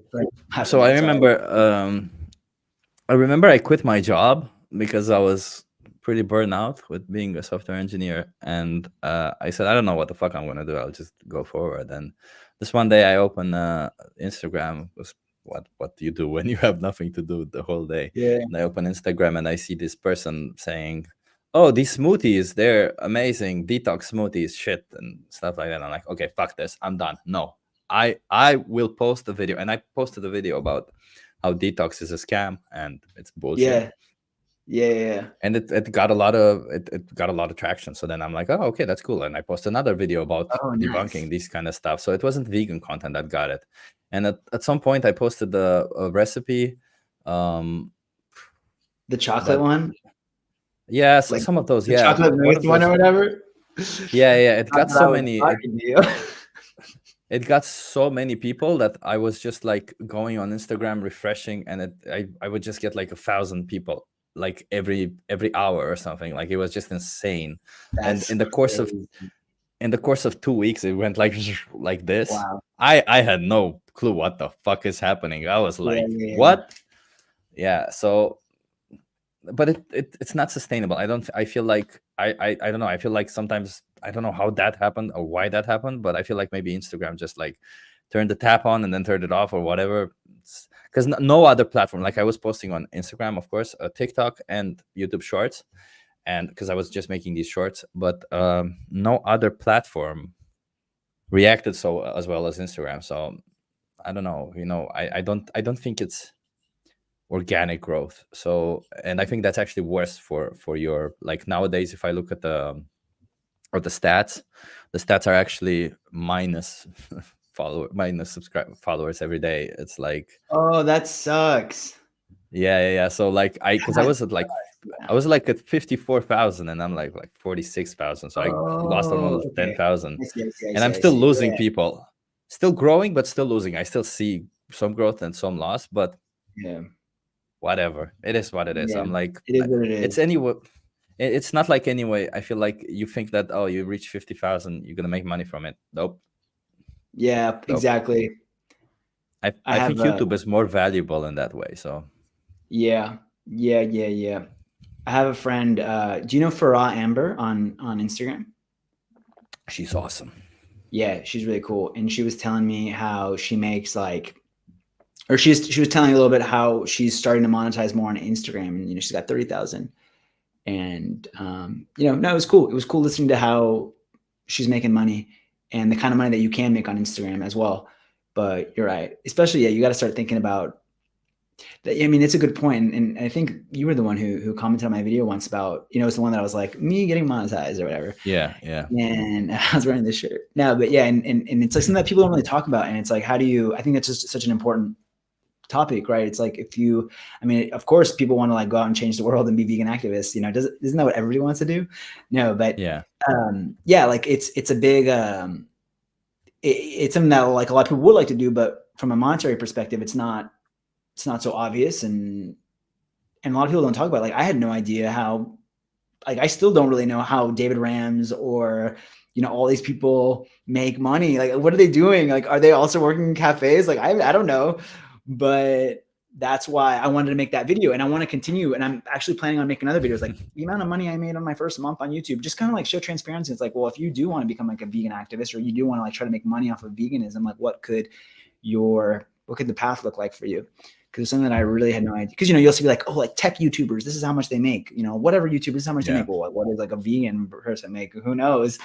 You only have, because you don't have that many. You really don't have that many vegan content creators. I mean, it's true. Like right, like I mean, I could probably like 10 or something that are like straight up vegan. They're vegan and they're consistently posting.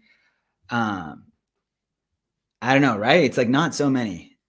Not so many, and I really appreciated that about the video that you posted, and the fact that you want to post another. I really do appreciate the transparency, because I mean, I don't know how. I mean, I would like at some point to make money out of YouTube. I doubt that it's going to be out of this whole vegan channel, and I'm starting to. I actually wanted to ask you the same thing, because I will always I post 2 videos per week, and I don't think I'll ever stop posting 2 videos per week. But I sort of streamlined that, because I go. I can either go one day where I just stay 6 hours and do activism one day, record a lot of conversations, and then another day I edit a couple of them and then just schedule it. I haven't done this yet, by the way. This is just kind of my plan of what to do. Yeah. But with the rest of the time, I'm thinking like, you can't post too much video on one YouTube channel, because then it's just like information overload or stuff. So I was thinking of making a secondary YouTube channel and just putting shit that's not about veganism, but rather from time to and just make it grow. Really make money off of that one. Just make it grow, and then from time to time post stuff about veganism there, because I feel like if you grow, like, because you said like these people who have 50,000 followers or something, like I'm wondering if it's a good strategy to just like get your growth up, and then from time to time just push this whole idea of normalization of veganism, of showing empathy towards animals and all of this, and just talking from time to time. But you also cover other topics. Why not, right? I mean, I think we all have a personality outside of veganism, and we all have impressions and things outside of veganism, right? So I don't know, what is your take on this? Like, do you think it's better to, like, let's say for the vegan movement itself, like, why would you, since we're talking about YouTube, and I actually had some questions about that also, like, what is your take? Do you think it's better to just go full vegan on a channel and just like grow slowly, whatever? Like, let's not talk about money or anything like this, just the sole impact that you have as a vegan activist, like to just grow slowly and do it? Or do you think it's better to like attack a different topic, still sometimes mention veganism and mention it positively, and just try to grow as much as you can, and then mention veganism more, like hit him with the veganism? Yeah. That's a tough one.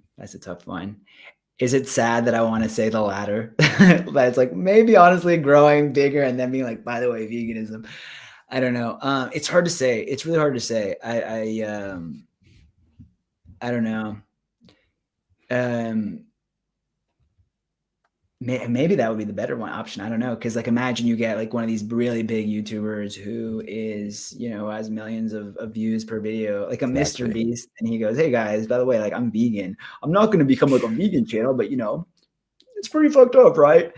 And then people would be like, stuff like that. Yeah. People would be like, dude, that would be probably do way more than, Earthling Ed probably could for a while. You know what I mean? Which is I've been wondering about that. Yeah, sad, but it's true. I think like if Mr. Beast just went and like made some comments every now and then, that'd probably just have a really massive impact.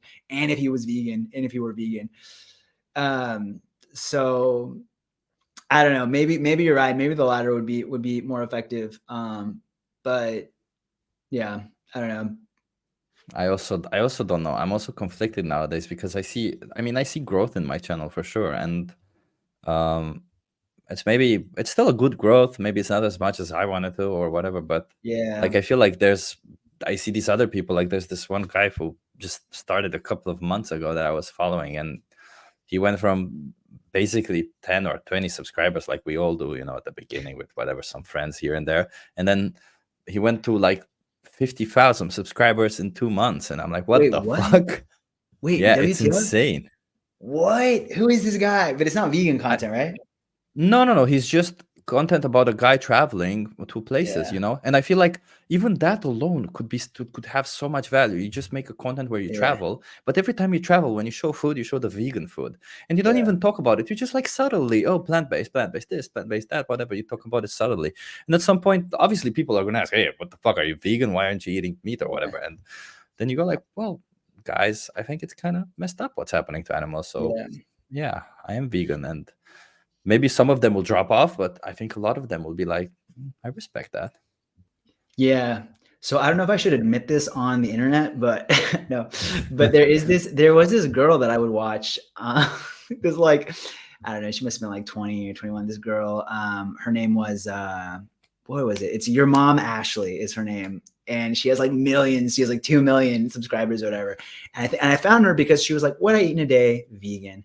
And she never talks about vegan. And I would guess that she's probably plant-based and not vegan, but but yeah, she would get millions of views about her and her like plant vegan smoothies. And she obviously, and the reason I figured she wasn't vegan is whenever she would talk about makeup and stuff, she would never mention cruelty free or vegan. And she never said anything about ethics and stuff. So, that's why I don't think she was, vegan for the animals or, vegan, but, yeah. And I don't know. And so, now maybe I'm going back on what I said, because if you don't, or maybe that touch is too light, too light. You just be like, this is what I eat, like I'm vegan, because people will be like, yeah, I love these vegans, she doesn't say anything, she lets me live in peace, not shoving it down my throat or whatever. So maybe that's not enough of a touch. But maybe, like you said, Yeah. someone who is straight up vegan and like they're just kind of secretly building their channel and then just being like, yeah, I'm vegan, come on guys, that's kind of fucked up. Oh, but you know what, like Billie Eilish does that, Billie.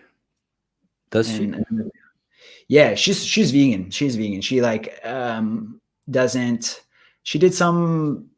I don't know if people in the chat know more, but she did some agreement with some fashion company, and they had to stop using fur if she was going to be their ambassador or something like that. And she's spoken openly about veganism before. So you got some celebrities who are actually vegan. The girl from Stranger Things, the red hair girl, she what was it called? She narrated a part of Dominion.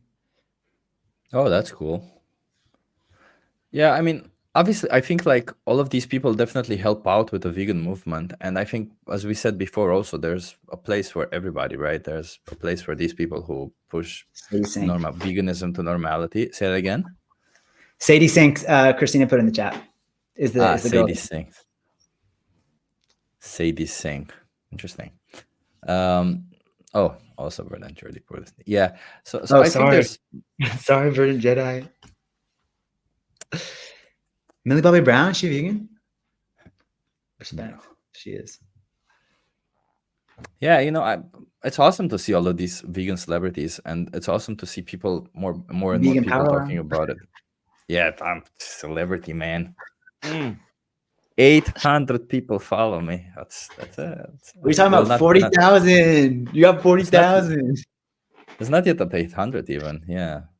Fuck that. Whatever. It's just numbers. Fuck the numbers. We're not getting off the stream until you're at 800. Yeah, everybody subscribe. Come on. Do it. Yeah, actually, since we're talking about YouTube channel, and I mean, we talked about activism, and I like that people who watch this are obviously interested in veganism a lot, and they're interested in also vegan activism. So I wonder, do you have any advice that you would give to people starting a vegan YouTube channel now? I mean, I'm still figuring it out. No, but I don't know. Like, what would I say? I guess I have a few opinions on it, I guess. I think like stuff that really does seem to work is like I mean, I would say like your content works really well. Like, at least, going out and talking to people, I feel like that really pulls in a Yeah. lot of views. Like it's like Mel and Steve do that kind of content too, where they go out and they they posted the other day that they've only been on YouTube for like a year and they already have like 4,000 subs. I'm just like, whoa, that's Yeah. that's like really good. And I feel like people really, I feel like, in terms of growth, at least from a YouTube channel, I think making that kind of content works really, really well. Now, that doesn't necessarily mean that's the content you want to be making. For example, I don't know if I would love making that kind of content all the time, like going out and talking to people about veganism. I mean, maybe I could, and maybe that's just me making excuses.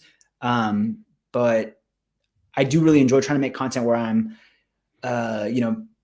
doing, maybe like educating on a certain topic or like doing these like trivia questions. And so I feel like there's like different, but that doesn't, maybe, I guess, I don't know if people don't enjoy those videos as much, or maybe my thumbnail titles aren't up to par or something. But the point is like, I definitely haven't seen the growth that those types of channels have, those types of videos have, with my type of content. So if I had to give people's advice for making a new channel, it would be, I don't know. It's hard to, because I'm also thinking, I don't know, I guess I would just say like, first of all, like, don't be afraid and just like start putting content out, because at the end of the day, veganism is only growing. And so even if you're putting out bad content, you're probably going to grow anyways, because there's just going to be more people, there's going to be more demand anyways. And here's what I will say, I think this would be kind of BS, but what I will say is, even though I've been putting out content for 2 years and maybe I like, okay, this is what I'll say. I've been putting out content for 2 years, and even sometimes if I'm not seeing the numbers that I wish I would be seeing, I can still recognize the improvements that I've made in a lot of other aspects of not only like video making, but also of my own organizational skills. Right now, I'm 2 videos ahead, which is something that I already have like next week's video, or like next Monday, and the Monday after's video. What day are we? Today's Friday. Yeah.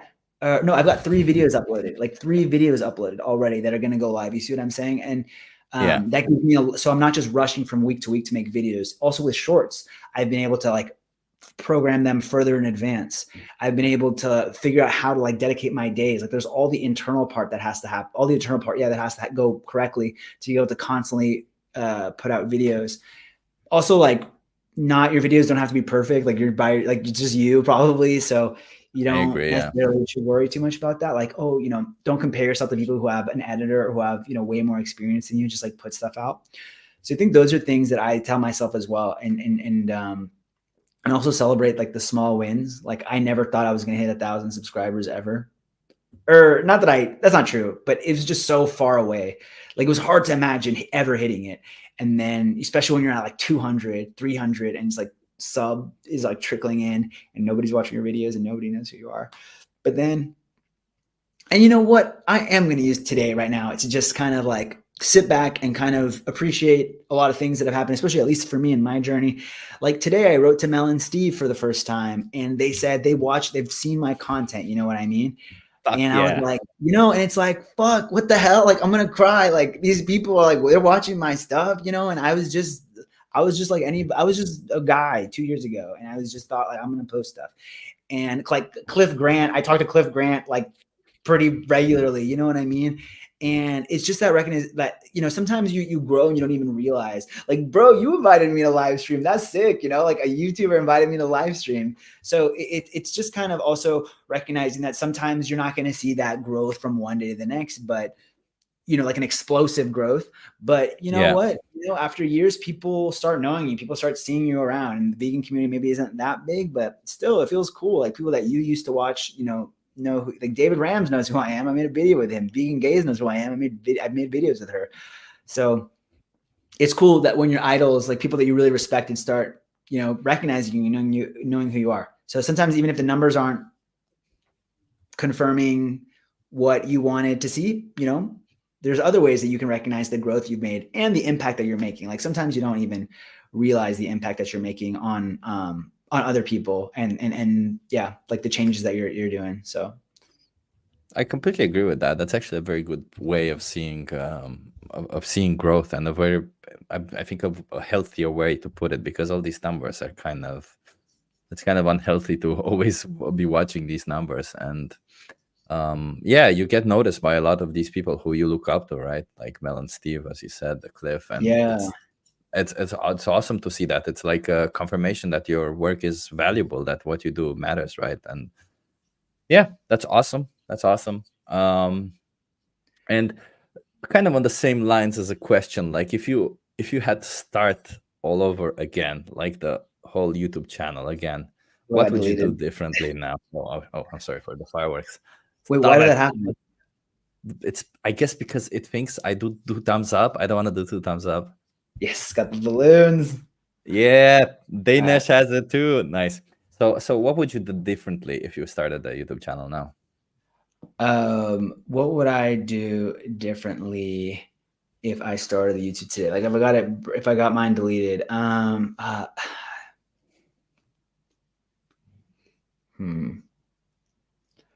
I don't know. It's You hard to you say. don't What have would I to do do? something different. You don't have to do something. You can say just I do everything the same. It's Yeah, I bullshit. think I'd just do the same. I just think I'd just do the same thing. I think I would. Yeah, I don't know. I think I'd do the same thing. I would.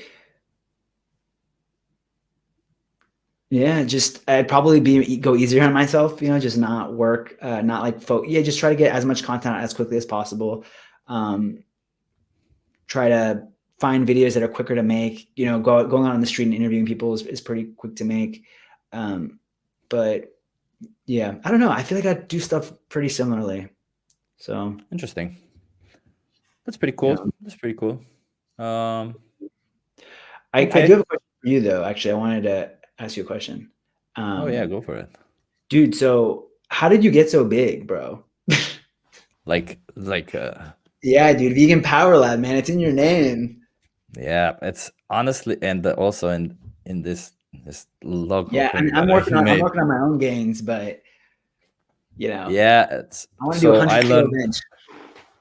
so I learned in the gym what matters is how hard you train more than anything else. And I think not a lot of people are speaking about this enough. And obviously it's always a learning. Like I'm still learning what is the best way to approach every exercise. But if you do the compound exercises, squat, deadlift, bench press, like don't skip those. Try to not do machines as little as possible. Did a And squats today.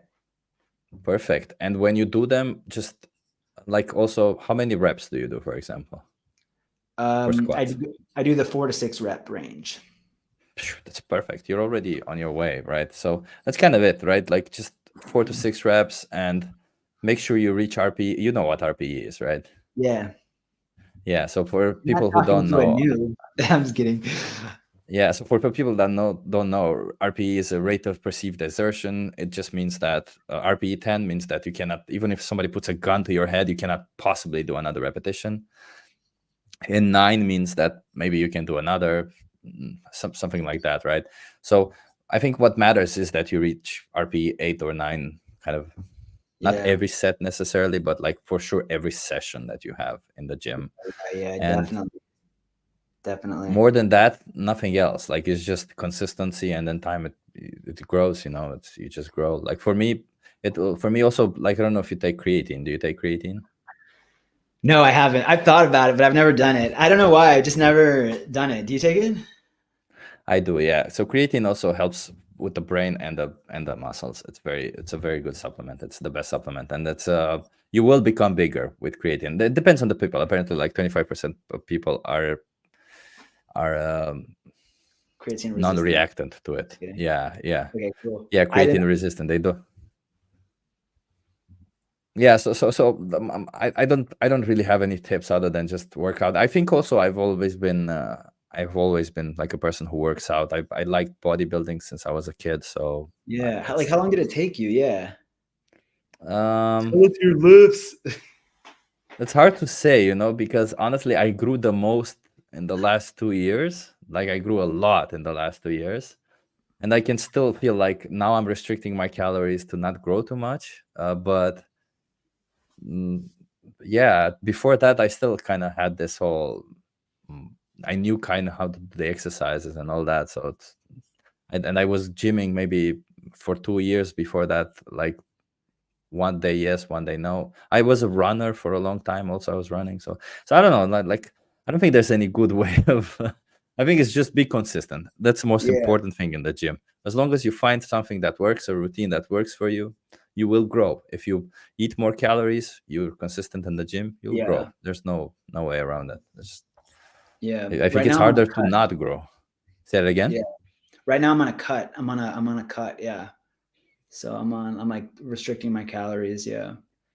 Why And why are you on a cut? Because you want to grow. You said you want to grow. Don't be on a cut if you want to grow. I know, but I mean, I grew, and now I'm cutting, and then I think I've got like 6 more weeks of my cut. Maybe I'm 4 to 6 more weeks of my cut, and then I'm gonna start bulking. My goal is to hit. Yeah, I want to be able to lift 100, do a 1 rep max of 100 kilos by the end of the year. Like And for squat, you mean? no, for bench press. Sorry, For bench press. Ah, okay, that's good. I'm doing 110 on squat already. Four Oh, that's reps. awesome. There we go. Dude, Yeah. you're But my strong. legs have always been really strong. I was an athlete. I was a fencer. So I did fencing. So we had big legs, and I've always been strong with squats. Dude, I was leg pressing 210 kilos today. Now I kind of Sir. want to see your legs. Now I kind of take the Dude, pants off and show us your legs. Come on. thank you, Mike. Yeah, let me show you all my legs. Yeah, but so that was new for me. But yeah, anyways, I knew you were big. How long have you been vegan, by the way? 2 years, unfortunately. I wish I were for longer, but Two just 2 years. years. Yeah. Okay. But so you mentioned you were veggie before. Yeah, I Veggie. was I was a vegetarian for like 6 years maybe before What that, did you? and yeah, I thought that was enough. It's not enough to be vegetarian, and that's kind of why I also really wanted to do activism, was because I thought maybe there's other people out there who think they're doing enough, but they're not. Maybe there's people who actually want to care or shit. I don't know. So how did you go vegan then? Like what was the your trigger?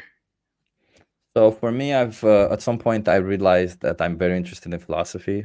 Um, just because at some point I started like looking into logical thinking, because I was bored with programming. So then I looked into math, Yeah. and I was bored with math. Then I looked into logical thinking. Then I was bored with That's logical thinking. Then conditional. I was yeah, and then I looked into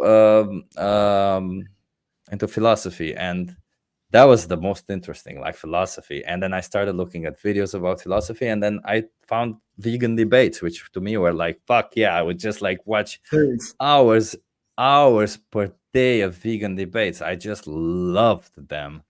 And I who's don't did know, you watch? I mean, Joey, obviously, Earthling Ed, Joey, I think mostly Earthling Ed and Joey. Yeah. Back then there weren't a lot of Basic package, yeah. The yeah, starter kit. and Joey at some point debated a vegetarian, so I related a bit to what he said. And Yeah, that's cool. yeah, and at some point Joey said, like, because I always thought, yeah, maybe this shit happening to the dairy industry is what's happening to the dairy industry is bad. No, don't get me wrong, but it's not my fault. I don't want that. I'm paying for the milk. I'm not paying for what's happening to the animals. So, and I don't know how Joey said it, but said it in a way where, like, you are paying for this, whether you like it or not, whether you agree with it or not, you are paying for this. And I remember, like, because I remember sometimes I just put it on my iPad and I do some cooking, and I put this on my iPad, and then I went to the bathroom and I was like, la la la la, I'm peeing. And Joey Yeah. says this, and all of the sudden, actually, it actually happened while I was peeing, which is kind of funny if I think about Yeah. it.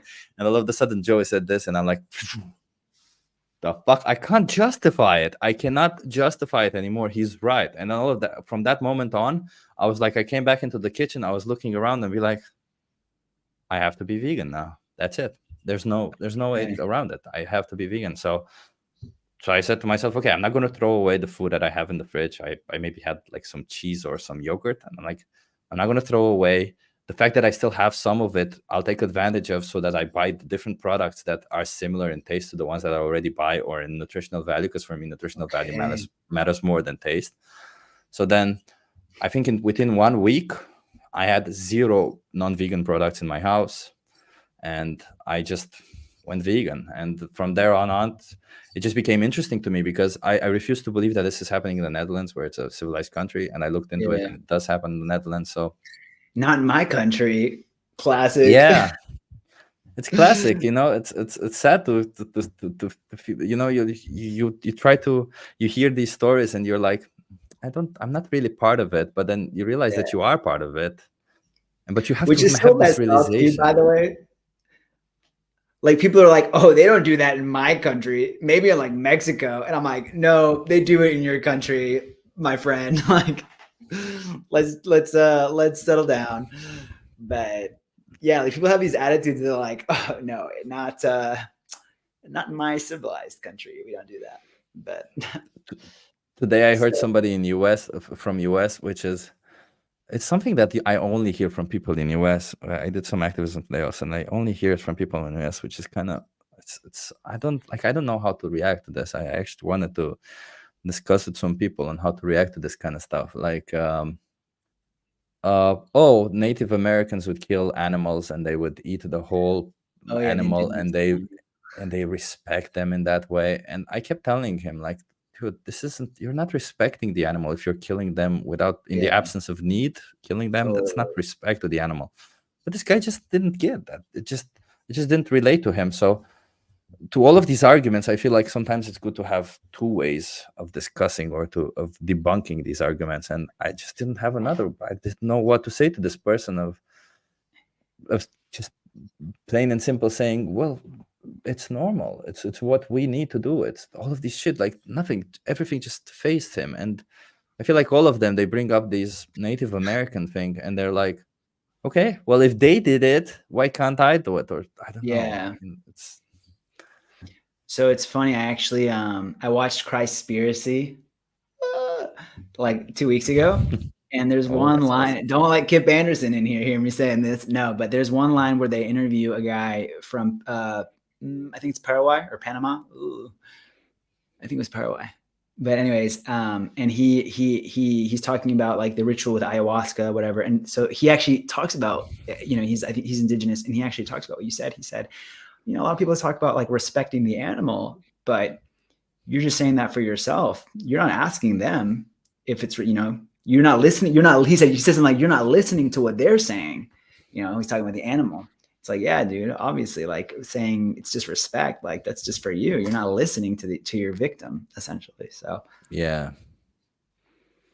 So yeah. But it doesn't always click with them, you know. And yeah, it was a really weird approach for me today with those people. Like, I think like 8 of them just, maybe I'll post the video. They just came to me and was like, oh yeah, let's play Would You Rather. Yeah. Let's play Would You Rather. And slowly each of them went from happy to sad, and then they slowly each of them left the group, and it was just me Oh, that's having awkward. conversation with one person. Yeah, it became really weird. You're just like, um okay, so that is so uncomfortable. But dude, you should title it "Cognitive Dissonance in Action" or something.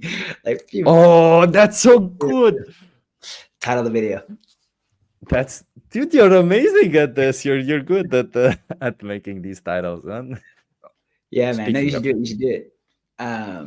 You can make it like a short out of it as well. But oh, that's a good one. Like how they slowly all move away. Yeah. dude, I wanted to ask you too. Like, how did you end up in Amsterdam? Oops. Yeah.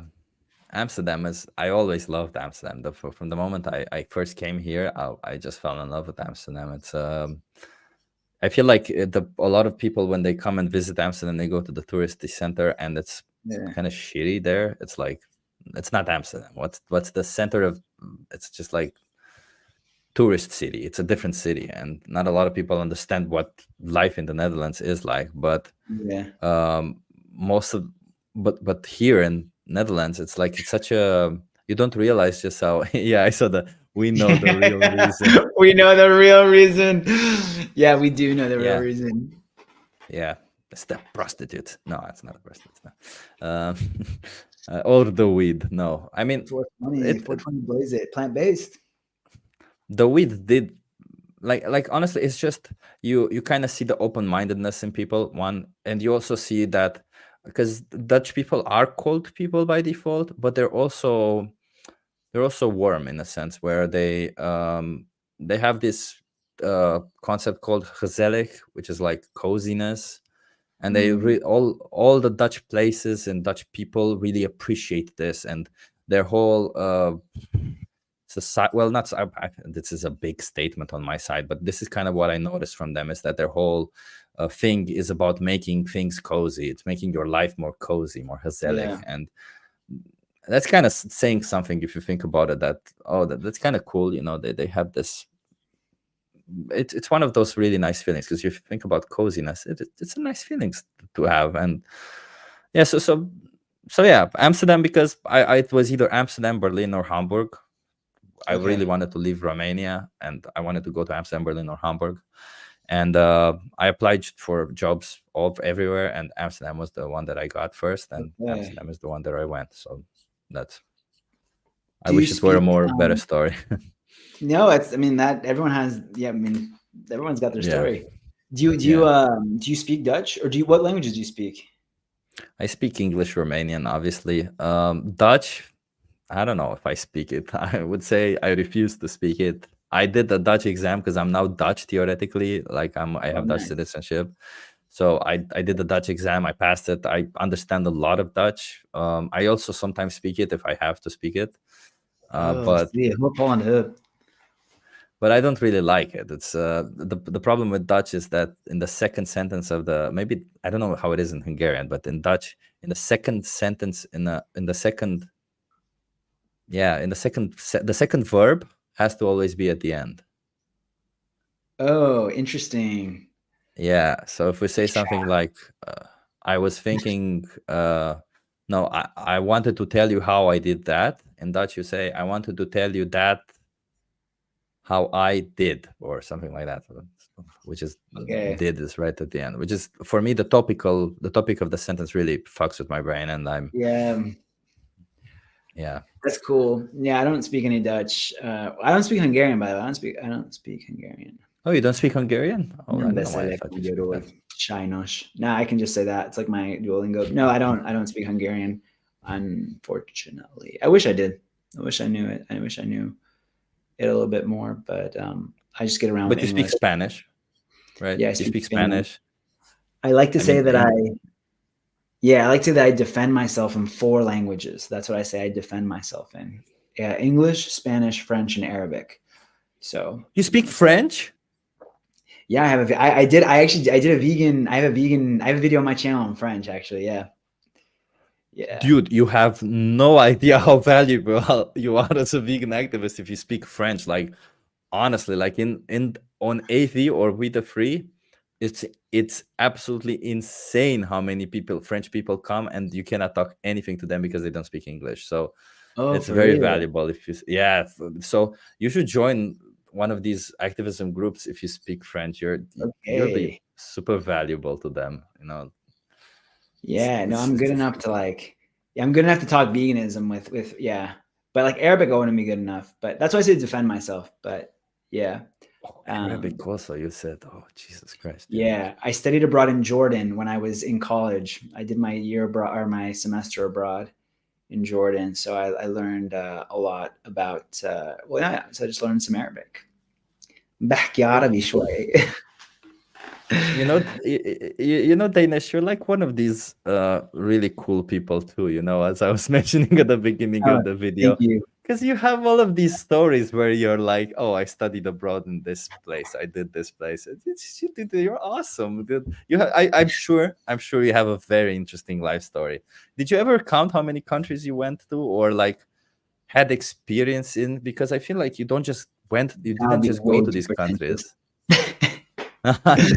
That's Okay. way too pretentious. I have done something like that though. I have thought about it, but and thank you by the way. I think I have been really lucky though. I have been really lucky. Just in my life, obviously, with like the opportunities that I got, and I am like really thankful for everything that I've lived. And yeah, I think I've been in a lot of places because so my dad was in oil. I grew up in oil, and so I lived in like a couple countries growing up. I lived in Angola, Bahrain. You can just sub to me at Daynesh. No, but I lived in Angola. Why do you abuse living plants? Sorry, I lived in Angola, Bahrain, Venezuela, UK, so England, and what else am I missing? and I guess the U.S. And my parents lived in Russia, but because of my dad's job, so I moved around a little bit growing up. And then also like my dad's from Hungary, my mom's from Mexico, so I got that. And then, you know, even when I was younger, I traveled a lot. Like I did travel a lot. And in college, I traveled a lot. I studied abroad in Jordan, like I said. And so when I was in my early mid 20s, I worked, again, I was really lucky. Like I went to, like I was able to work like a really high paying job coming out of college. And I was like living in that lifestyle of, you know, being able to spend money and travel and stuff. And yeah, so I got to travel a lot. Now that I'm in Europe, I try not to, you know, I try to be more conscientious about like how much I fly. Like I try not to fly like across the ocean, like more than once a year, which even then is probably like a little bit, you know, a lot of people don't even get to do that. But, anyways, yeah, so I've gotten a lot of opportunities to travel. And like now that I'm in Europe, I'm trying to take advantage of this, you know, doing a lot in Europe. But yeah, even after I graduated, like after college, I went to Southeast Asia and we went to like Thailand and Vietnam, and we like did this like whole month-long trip. It was really cool. It was really, really cool. And yeah, again, it's not lost on me how lucky it's been. I've been. I gotta ask you, because where did you have? You're a person who traveled a lot, and I'm actually, and you don't just sound like you travel. You actually had these immersive experiences in these cultures, because you didn't just like go to the center of Amsterdam and go on the red light district or whatever shit, but you actually just had the immersive experiences. So which culture, so I want to ask you, like, first of all, which culture did you relate to the most? And second, which culture did you find the most distinct or different than any other cultures that you have seen so far? Oh God. Okay. By the way, real quick, just want to correct in the chat, Verdant Jedi. I'm actually not Arab. I know I look Arab, but I ain't Arab. I'm not Arab. But Arabs do think I'm Arab though, but I'm not. Anyways, it's just Mexican Hungarian. But gosh, I think the place that I don't know. I feel like I really, it was, man, I don't know. I don't even know where to start with this question, honestly. Well, on one hand, growing up in the US with immigrant parents, I know I do look Arab. If you speak Arabic, shekli Arabi, it means like I look Arab. I know I look so freaking Arab. I think it's my beard too, because my cousins who also have a similar mix to me, like I'm like, do y'all get confused for Arab? And they're like, no. So I don't know, I think it's my beard. But anyways, I think growing up is like so I don't know if any of y'all in the chat grew up as like not the color of like the country you grew up in, or with like parents like not from the country. It's like in the moment you don't realize it, but growing up you're like, damn, like that was a bit of a different experience, because I didn't know what Thanksgiving. I don't even know if anybody in the chat is American, but like I didn't know what Thanksgiving was. My parents sure as hell didn't know what Thanksgiving was. Like nobody in my family, like what is like baseball, like football, you know, American football, you know, we didn't know anything. So on one hand, you know, like how to dress, like the like moms all being friends with each other. Like they weren't talking to my Mexican mom, you know, she was like, who are you people? So it was, you know, it's just that like, there's just that very different life experience. So, you know, even just like, I speak fluent American. Yeah, exactly. Yeah, like I learned my English from the TV. Like my parents aren't native English speakers. So so that comes with its own identity. So that's like a very different experience growing up. And again, it's not something that you don't, I don't know, you just don't really like pick up on it until later, that was just a different experience from what other people had. Seb Alex is Arab. He's Lebanese. Sometimes I like message him in Arabic and he replies and I'm like, yes. But anyways, so that being said, I feel like sometimes when I'm in either like European cultures, or which I know is like really broad, so maybe that's too broad, but especially like Latin cultures, I feel really at home. Like I don't know, maybe it was just me, but like I because my mom is like had a big impact on me, so I feel like people always said I was very friendly, which I don't know if I always like I just think I'm very Mexican, to be totally honest. Because if anybody here ever goes to like Latin countries or something, you'll notice that people, I don't think I'm that different from everybody else there. Like people, it's the difference where people will say good morning in the elevator. Like when they walk in and they see you eating food, they'll tell you like bon appetit. Like they don't know you, but they're very friendly. And so I feel like that was really imprinted on me. And so I grew up doing that in the US, and maybe it was a little bit weird. And they were like, what are you like? Why are you so like, why get out of my face? No, but but for that reason, like I felt always a little bit more open and welcome in Latin environments and certain European ones, like Greek friends, Italian friends, even I feel like there's like a really Hungarian as well. I don't know, at least my exposure has been pretty welcoming. So I feel like those have been cultures and Arab, again, I don't know if I already mentioned that. I think I did, but Arab culture is also very similar in that sense. So, yeah. So you relate the most to these Latin cultures, as far as I understand. Yeah, I think I do. Yeah, like I can go in. Yeah, and I don't know, like if you like walk in, if I walk into any room with like a Colombian guy or an Argentinian girl, whatever, I'll just be like, hey, like it's just instant click, like immediate click, and it's very easy. But I also feel the same way if it's of certain, like, again, if it's like an Arab, or like I should say Mediterranean, like I feel like the Mediterranean vibe is very similar as well. I so wonder how you're gonna like Italy after we need to have another live stream after on the next live stream if I get invited back. Of course, man, of course. It's you're a friend of the channel now. That's what the friend of the channel. Thank you, dude. You're making me want to do live streams. Maybe I should do like some live streams. You should. You should, man. You should. I remember you saying also in your videos that you were talking about the watch hours. You get a lot of watch hours from live streams because, as you can see, they run a bit longer. And okay. But more than anything, I think that's one thing. But honestly, more than anything with the live stream, I feel like you get to interact with the people in the chat a lot of the times. And if you have a guest like you are here for me, you get to meet these cool people, ask them questions, have these awesome conversations. And I don't know, I like it. I personally enjoy it a lot. It's like making content, but live. Yeah, well, it's fun. I'm having fun. Yeah, I'm having a good time. So same. No, I agree. And it's cool to, it's new for me too. It's like interacting with another creator, people in the chat. It's cool. So I want to ask you. Shout out, chat. Yeah, and subscribe to Daynesh. We'll say that also again, but let's just put it also in the middle. Subscribe to Daynesh. Daynesh is an awesome video creator. He does really good, really nice videos.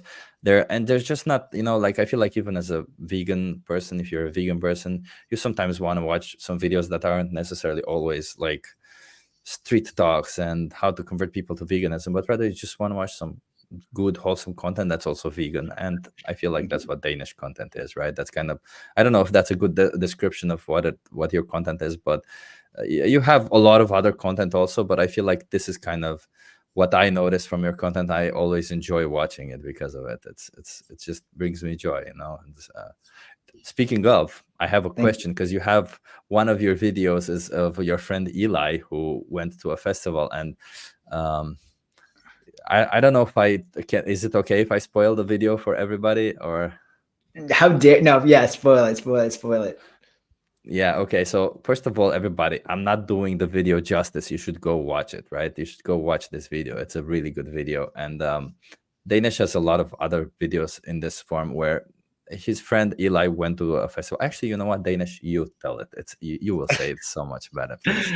Okay, cool. Also, by the way, Vegan for Kindness and Sticks, man, y'all, thank you so much. I didn't realize that. That's so crazy, and it's very crazy. And I love, I don't think I've seen Sticks. If I've seen many of your comments, but Vegan for Kindness, of course, I've seen your comments. So thank you so much for everything you always comment. And on Instagram. No, but so yeah, wow, it is crazy to think that I was one of the first channels that y'all subscribed to. So yeah, like I never thought I'd be that for someone. So wow, that's awesome. So thanks for sharing that. But anyways, about the video for Eli with my friend Eli. So I'll give y'all like the whole story, I'll give y'all the background. So basically, it's such a beautiful story. Yeah, it was a crazy story. And being for kindness, I thought you were Kiwi. Actually, I apologize. I guess you're not. I was gonna say Kiora when you walked in, but guess No, he's I Australian. Australian, mate. Mate. Australian. He's Aussie. He's Aussie, mate. No, I'm to die. Just I don't know. I'm gonna embarrass myself. I can't even do it. Not heard of Daynesh teammate. He sounds cool though. Yeah, he's I. My camera battery ran out, but I can still hear you, so I'll just replace the battery. You go on with the story and everything. All right. Well, I'll tell you all the story because Chip already knows the story. But what was I going to say? Yeah. So basically, I was in LA and I was just going. So basically, I got invited to get a webcam. Exactly, I agree. Basically, I got invited to a wedding from my friends by my friends in Mexico, in Oaxaca, and so I thought, okay, cool. Okay, I just take up the whole screen. Now I'm nervous. I have never done this before. Now, but anyway, so I got invited to this wedding in Oaxaca, Mexico, and I flew. And so since I was going to cross the ocean anyways, I was going to get to North America. I was like, whatever, I'll just do a trip and I'll go to New York and LA and I'll see some of the people. Then I'll make content. I'll make it a whole content trip. And so if you've actually been watching my channel, you'll notice every other week I actually launch a video from one of the like places that I was in. And I'm actually finishing up with LA this week. And so I'm going to start with Mexico. I know I totally have taken over his channel, haven't I? But good day, mate. Exactly. I'll say that. But anyways, so when I was in LA, I was just rambling in LA. And then I am with a friend that I met there and they said, oh, are you in town for like this vegan festival? And I was like, wait, what? Like Vegan Dale? And she's like, yeah, Vegan Dale's this weekend. And I was like, oh, okay, cool. And she's like, oh, you know, Eli, like Eli's thinking of going. VDL. No, but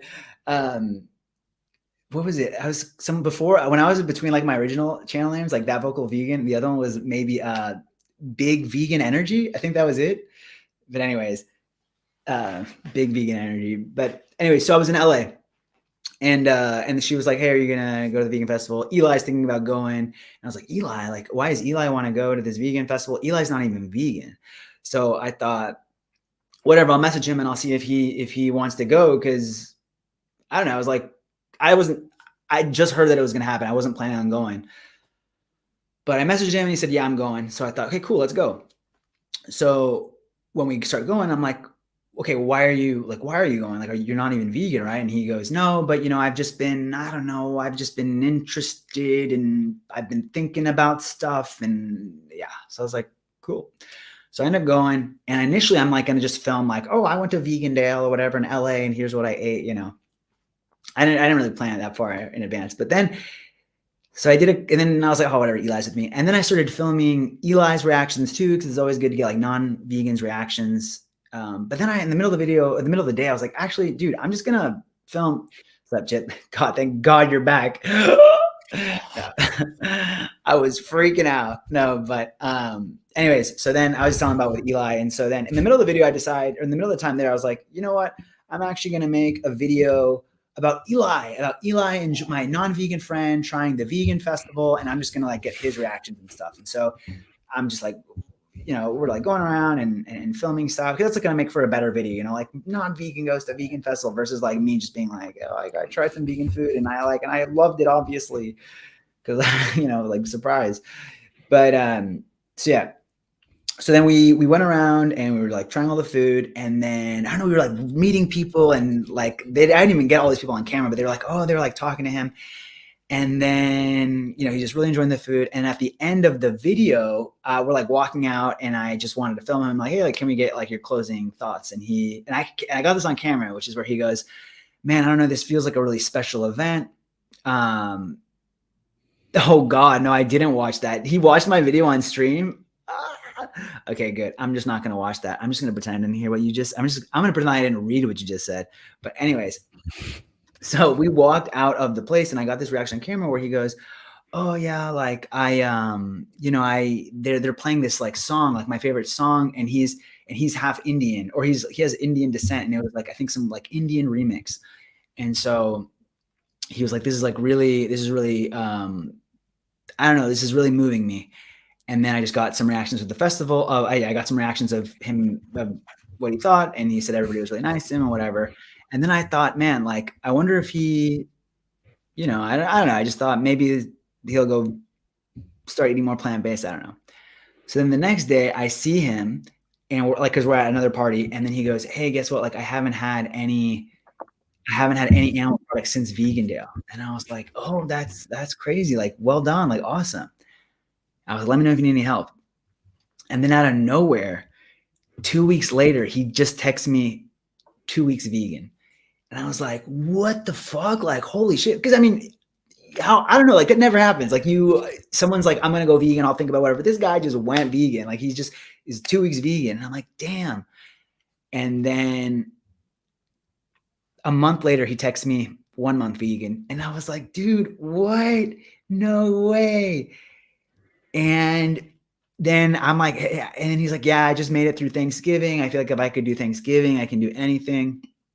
And he'd also been telling me, and I remember even at the event, he had been telling me, this isn't on camera, but he was talking about how when he was younger, his brothers like picked, or like he loved cows, and his brothers like made fun of him, or like picked on him. They're like, where do you think burgers come from? Ha ha ha ha ha. And he was like crying, whatever. And then and yeah, and it really affected him. And for him, it was just kind of like making that final connection. And then today, he's still vegan to this day. Like I messaged him before I wanted to put out the video. I was like, are you still vegan by chance? I don't know. Cause people like stop doing it, but yeah, he's vegan, and he's on vegan for the animal. Like he watches vegan for the animals. And I think, yeah, so it was really just an amazing experience, right? Like I can't believe he went vegan on camera and taking someone to Vegandale, and that's all it really took. Sometimes people just really need a little push. Sometimes people, you're like hitting them with all the arguments. You're like, but soy and like 75% of the whatever, blah, blah, blah. And some people, you just are like, you want to go to this vegan festival with me? And then boom, they're vegan. So. And that's really the kind of awesome content that you can expect from Daynesh. I feel like your channel has all of this positive vegan message, which we all need. And it's awesome. That's why I wanted to talk to you. You're so inspiring with all of this, and I feel like because obviously there's a lot of people who have conversations on the street, and we all do conversation on the street. Some of us do a little bit of a different approach. Lucy Munson has a very good approach nowadays. I don't know if you, yeah, she's got this amazing thing, and I feel like you also bring this whole new approach to things, and you kind of give us hope in a sense that, yeah, there's more ways to do this than one. It's so nice, it gives at least for me, I felt like it gave me hope, to see this, and I was like, I need to bring this up when we talk about it. It's yeah, as everybody says, that is really nice. Thank you, man. Thank you so much. Like, yeah, I mean, I'm like, y'all, it is not all sunshines and rainbows over here, by the way, because sometimes I'm just like, what am I like? I'm just, because I agree. Like, I think it's intentional. It's very intentional. Like my like trying to come up with different content. Not that, yeah, it's basically just, I thought, man, there's like so many, we're just touching the iceberg. Like there's so many different types of content we can all make, right? And so sometimes I feel like I'm just like throwing things at the wall, and like sometimes it's not sticking, and sometimes like a video totally bombs. And even like the video I made where it's like, oh, like how's my YouTube channel growing, or like this is how much money I made on YouTube. Like, are those like traditional like vegan videos? No, but people watch that shit, and so maybe someone can like stumble on that video and be like, oh, he's talking about veganism, and like maybe they'll like watch, Keep Up with the Journey or whatever. I don't know, just like what are the different ways you can get people in the conversation? What are different ways you can talk about it? So it's really, really honestly just like really nice of you, honestly, to say that to me. And it's cool that people in the comments also agree, or people in the chat are also agreeing, because sometimes you don't really get that feedback, and you're just like thinking like, man, is this like the right? Oh, like, am I making the right decisions? Like, is this the right strategy? And I think like my job working in corporate had a lot to do with it, or yeah, just like, or I don't know why. I don't know. Maybe that's not the right direction that I want to take this, but in terms of where I was going with that. But yeah, I don't know, just always thinking about like there's so many different ways that we can still talk about veganism. Like at the end of the day, veganism, we're just starting. Like, yeah, we're just starting. Like no one is vegan, y'all. Let's be honest, no one is vegan. No one is vegan. And so the bad news is that no one is vegan, but the good news is that there's a lot of people to get to go vegan, and a lot of different ways that we can think about reaching all these different types of people. And so, yeah, like I think that's just always trying to think about, there's like so many different ways that we can talk about it, so many ways that haven't been done before. And I guess sometimes, a lot of the times, we see what has worked with people. So like everyone's, well, Earthling Ed, like, he just did a bunch of street interviews and got huge. And so everyone kind of sticks to that. But then I don't know, I always feel like we can challenge ourselves and think, what are other ways that we can grow as well? What are like more different, creative, unique ways we can do it and reach other people? Yeah. And again, like maybe, again, I think about what are videos that my corporate friends would watch, and maybe, they weren't watching an Earthling Ed video, but they'd watch, I took my friend to a vegan festival and turned a vegan video. I don't know, but just like trying stuff and seeing what'll stick. I mean, and that's a very valuable approach, because even if those people don't potentially go vegan, as you said before, right? It's like you're basically taking them closer to veganism, and maybe then they watch an Earthling Ed. Maybe somebody else finishes. It's not about being the finisher. Yeah, it's you not don't have about to be the finisher. It's about getting people there. You're just pushing them towards something. You're just helping them. It's not even pushing it. You're just helping them reach their own moral compass. You're just helping them be who they are. Because I'm only saying this because if there are non-vegan people who ever watch this kind of stuff, don't think we're pushing. We're not pushing anybody. We really are there just to help people become vegan if they want to. And then all we do is kind of ask, why wouldn't you want to be vegan? Because it's only logical and rational to want to not want to exploit animals. So yeah, exactly. I mean, everyone's against, it's like we always say, everyone's against animal abuse. Like everyone is against animal abuse. Everybody wants to be vegan. You know what I mean? It's like, it is so simple. It's like everybody's against animal abuse.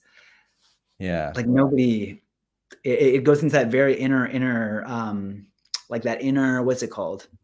That fiber of your being, where you see like a weaker, more vulnerable being, like a little baby, and like you want to protect a baby, right? Everybody, it's like a little puppy, like who doesn't want to protect the puppy? You know what I mean? And it just is like a very primal instinct in all of us. And obviously nobody wants to be the one killing them or be the reason for violence against them. Yet we are without meaning to. Exactly. But by the way, Sticks, you are an OG. Damn, that is crazy. I was not expecting that. I don't know if I'm going to, I don't know. I actually have been thinking about making some music on my Patreon. So if you guys want to maybe check some of that stuff out. But I don't know. I've been learning, I've been dedicating more time to the guitar. I've been learning the guitar now too. So I want to like learn to play the guitar. So I don't know. We'll see. But it's a good point. It is a good point. That's pretty cool. I'll be in Italy at some point soon. When's the collab? Maybe we can jam or something, or maybe we can collab. Okay, we can do that too. Jam collab. Yeah. My guitar skills are extremely basic. So if your guitar skills are also extremely basic, then we can definitely jam. Otherwise, it's not going to be easy. They are basic. They are very basic. I'm just learning, but yeah, dude, let me know when you're in. Yeah, I mean, I don't know how long I'll be there, but I mean, dude, definitely let me know. We could do like we could do anything. We could do any kind of video. I have a whole list of ideas written down for cool stuff. So if you're ever up for it, we could do it. You're right. And even if not, we could just meet and have some lunch or something, whatever, face to face, not this whole. Bare minimum. Bare minimum. Bare minimum. Anyone else in Italy, y'all can come join. Anybody in the chat, come join us. Exactly. So I don't know. By the way, we've been at it for 2 hours and 15 minutes. I will say let's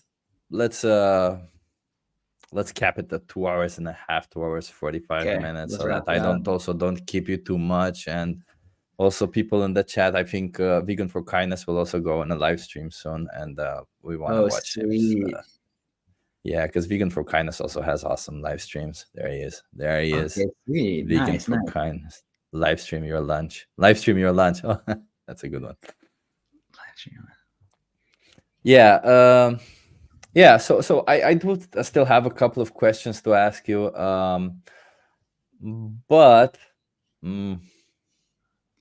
I kind of wanted to ask you. I have maybe one question that I really wanted to ask you was, because the reason why I brought up this friend of yours and you have a couple more videos where you talk to your friends about veganism, and I kind of, where do you see your strength lying Do you see your strength lying more in making this kind of content where you talk to people like with a more friendly approach, where you're more it's not strictly about making people vegan, but rather about showing them how veganism is?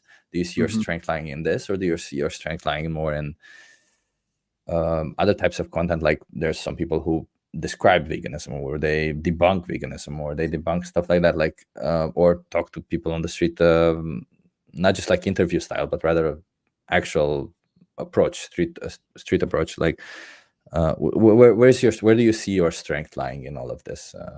Yeah.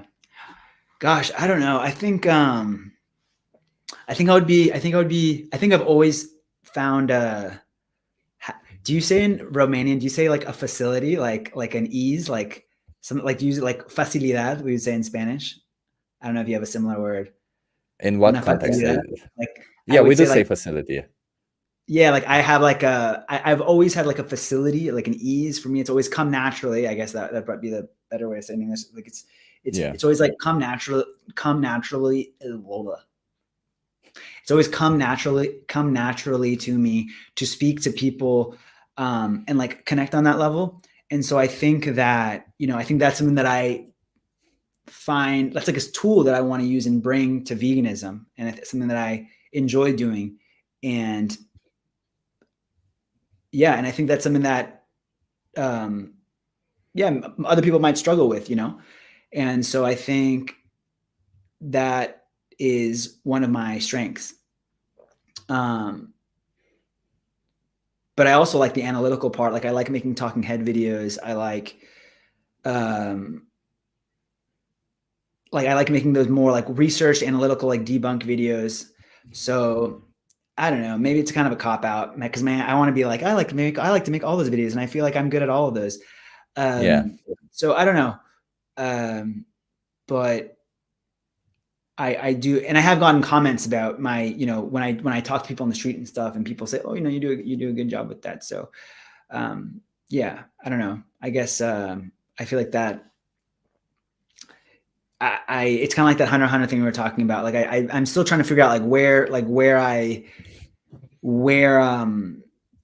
guess we're all born with certain abilities, and I guess I'm trying to figure out where I can best excel and best apply those abilities. A Daynesh of all trades. Yeah, I'm like a druid. World of Warcraft, anybody plays that? I used to. But what was I gonna say? I lost my train of thought. But I guess it's not. I guess that's something that I really like about this job. It's this job, but this thing. It's something that I was talking. Something that I haven't talked so much about is when I was in a corporate role, and I feel like I spent all these years in school, trying to get, building all these skills that you could fit into this kind of narrow job description. And I remember when I was on the job, I'd always try to fit the skills I had, which I felt like, I'm good at talking to, or I like talking to people. It comes easy to me. I can communicate in different languages. I feel like I can connect with people. It comes easy to me. But at the same time, I'm analytical. I feel like I can present data in a convincing manner. I can understand statistics that I read.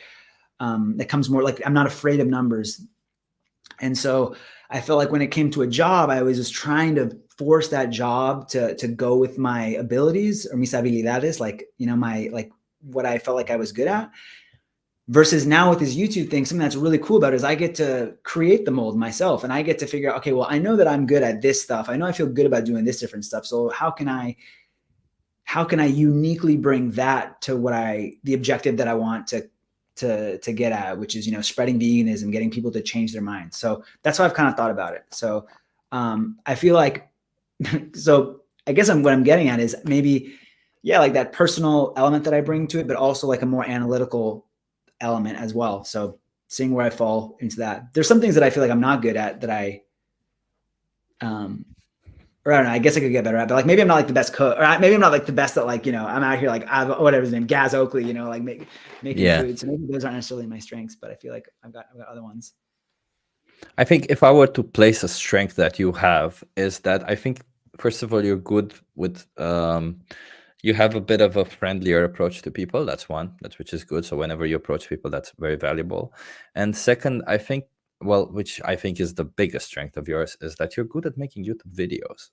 It sounds like a Thank weird, you. but I feel like your videos are kind of like YouTube videos. I don't know how to describe them. There's YouTube videos. If you want YouTube videos, Thank you you. get That's YouTube cool. videos with your channel. You see what I That's cool mean? feedback. Like, like uh, I mean, it's not Mr. Beast, whatever, but it's not my channel where I talk to people. You see what I mean? Like you provide good editing, you provide good storytelling, and it's just good YouTube video. So it's I think that's where your strength lies more than anything. And whether that means sometimes saying how my friend became vegan from a festival or um other videos, it doesn't, I don't think it really matters, I think, yeah, as vegan for kindness mentions, you're better than Mr. Beast. I think so too. I think Thank I you, think you guys. got a lot of potential, man.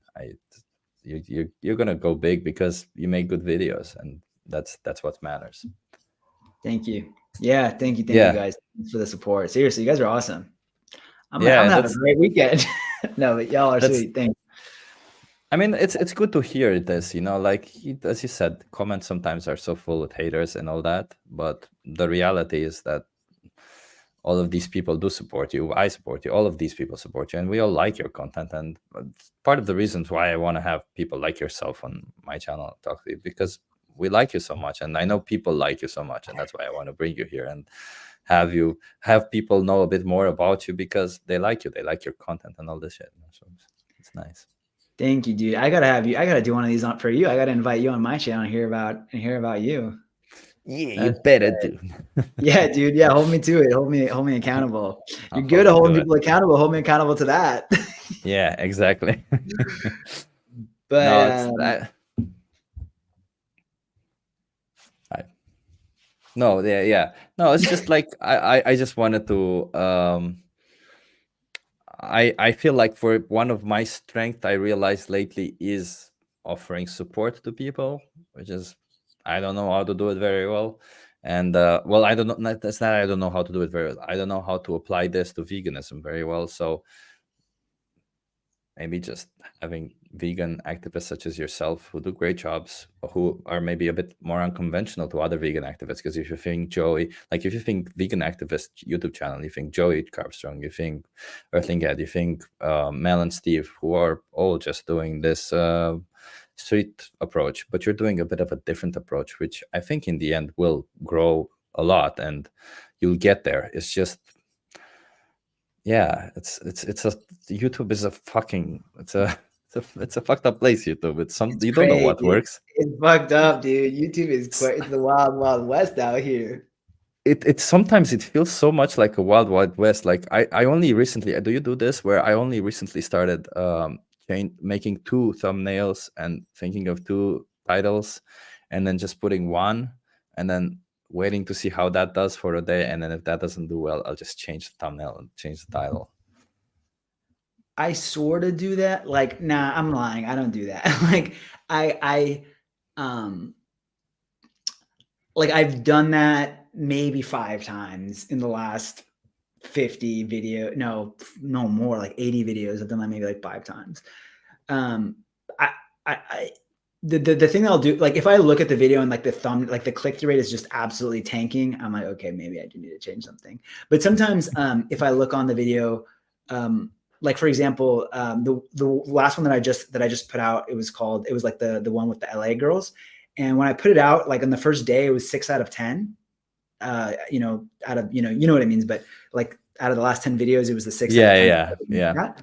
And One but second for everybody to understand from context, for everybody who's listening or watching this on YouTube, whenever you post a video, they tell you what ranking your video is amongst all the other videos that he posted. So when Daynesh said 6 out of 10, that means that his videos was at that time when you watch, because it's not just total views, it's at that time when you watch. Like say, yep. if it's after a day, YouTube kind of has this views graph, and if your video is doing slightly lower, they just make a classification, and if it's number 6, it means that hey, your video is not as good as the other 6 that were before that at that time. Yep. Right?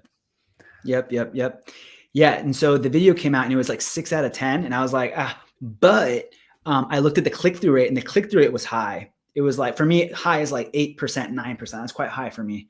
Normally I'm at like 4 to 5. So 8 to 9 was pretty high. And the watch time was also high. So basically the stats on the video were high. And so I didn't touch it because I was like, it's probably just going to take some time. And lo and behold, next day I check, 1 out of 10, rocketed it up to like 1,000 views, which is really good for me. And yeah, so sometimes it's also kind of getting a feel like, is my thumbnail actually crap, or is it just YouTube hasn't picked it up yet? And I've had that happen a few times. But yeah, if the click-through rate, like if you open the video and the click-through rate, if it has like 100 views and it's like 3% click-through, it's like, yeah, maybe you don't have much to lose. Maybe you should change the title of the thumbnail. Yeah, yeah.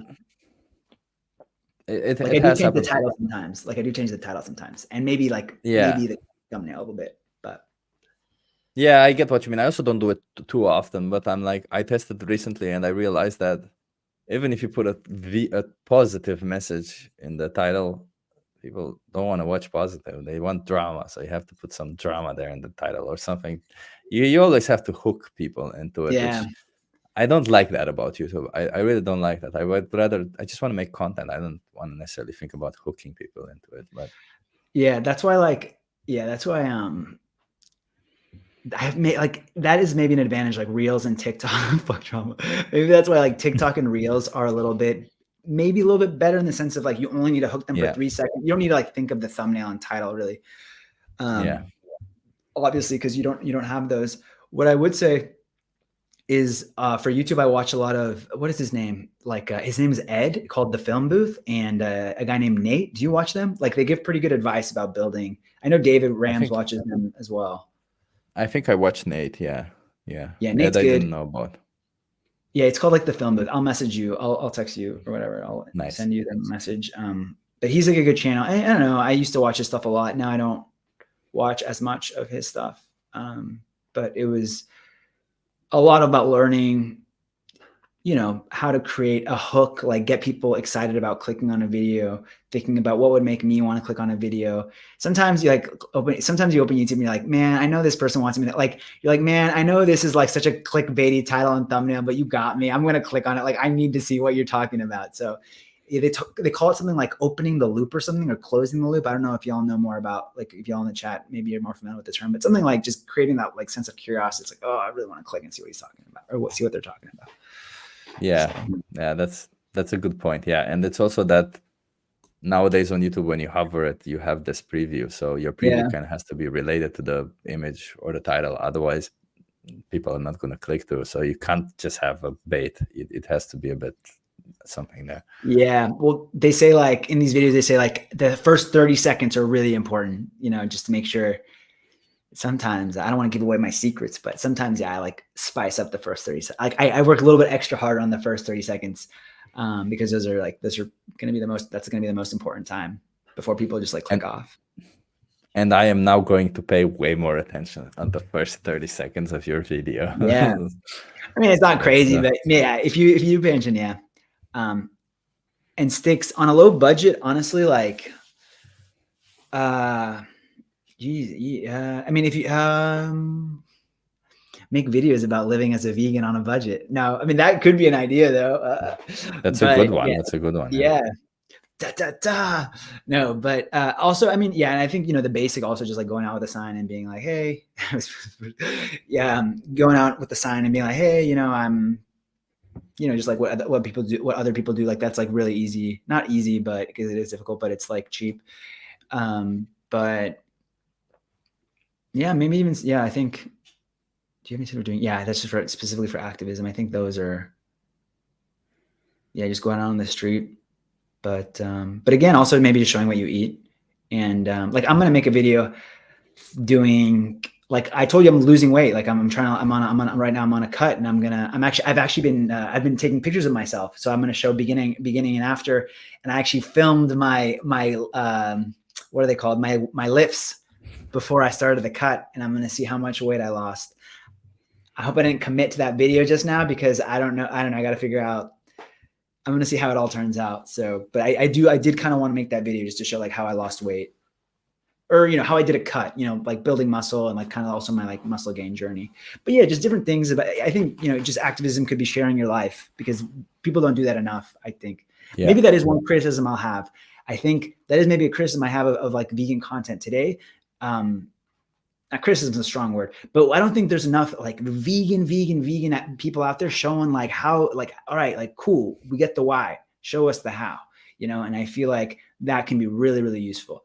I think it's really powerful. Not people just being like, check out my plant-based brownies, but being like, yo, like I doing, animals don't deserve to die, and I'm still loving my life. Like I'm at the club. I'm still at the club. You know what I mean? I'm having a good time. Like I'm on vacation, I'm at this concert, I'm still living life. It is still fun. It is still a good thing. And again, not taking away anything from the people who are posting, who are going out there, putting out good content about why people should be vegan and doing the activism. But I do think there's like a big space for just sharing people's lives, that they're awesome. People having amazing lives. You just trashed my whole content. I get it. It's fine. It's yeah, not shitting on Chip or anything. No, I get it. You're right. I completely agree with you. There needs to be a bit more, and not just.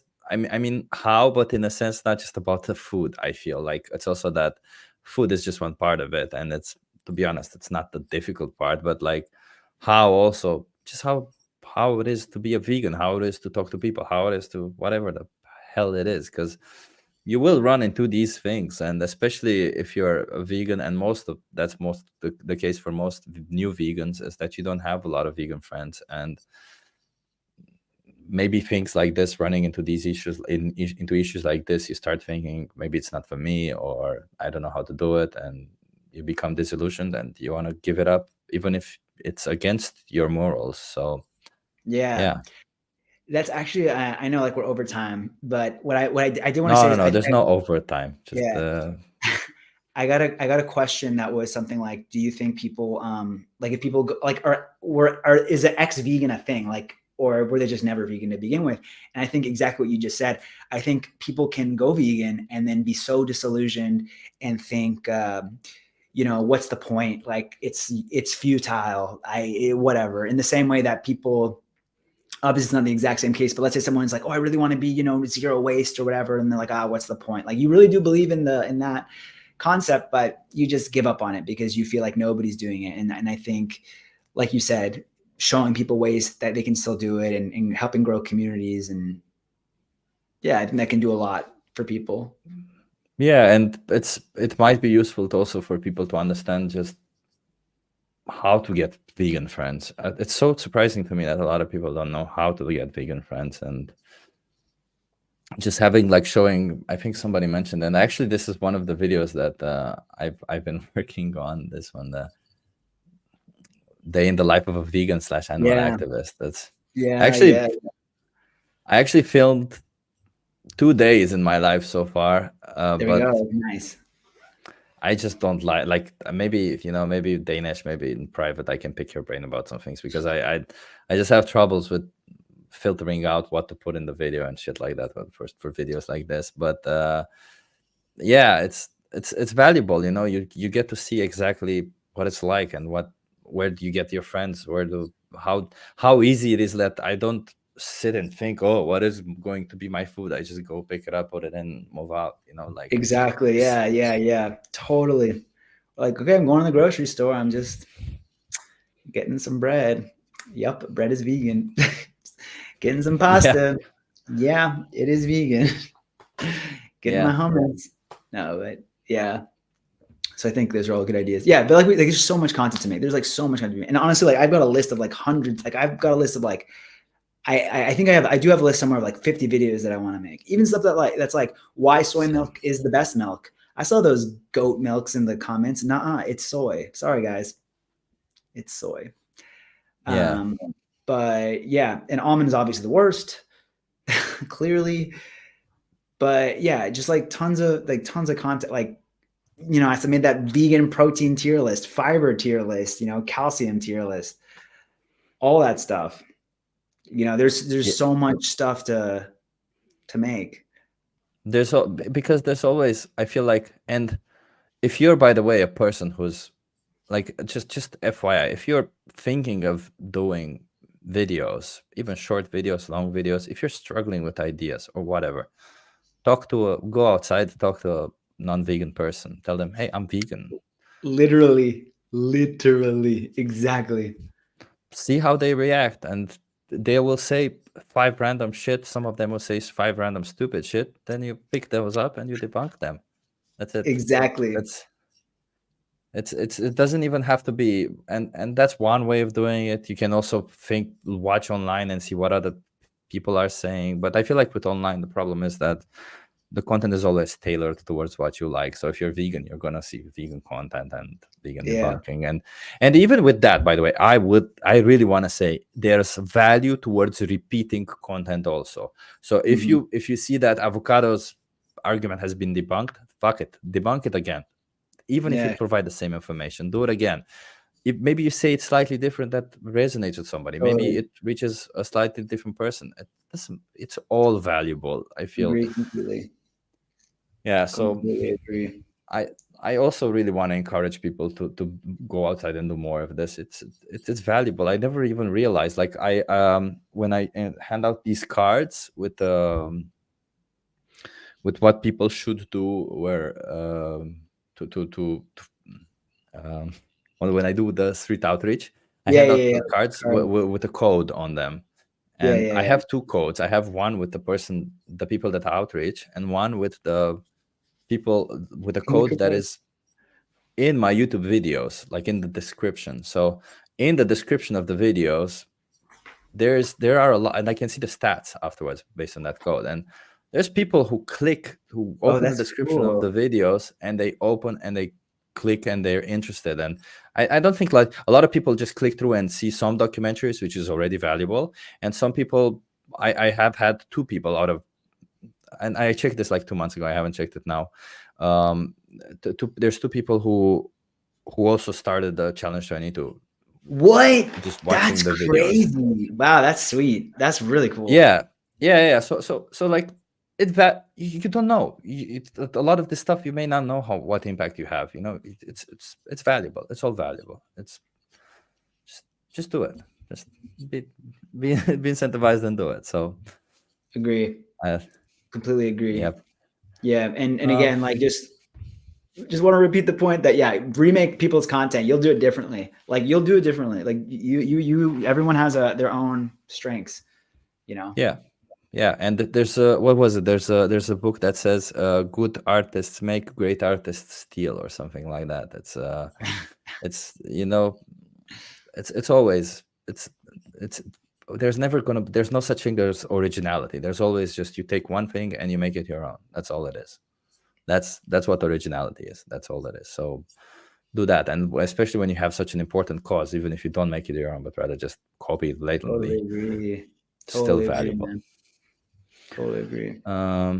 So I have a couple of questions for you, which are very like, let's see. So I can go, by the way, longer. I just don't want to keep you too long, because I'm not sure how comfortable you are sitting. Let's do 10 more minutes, because I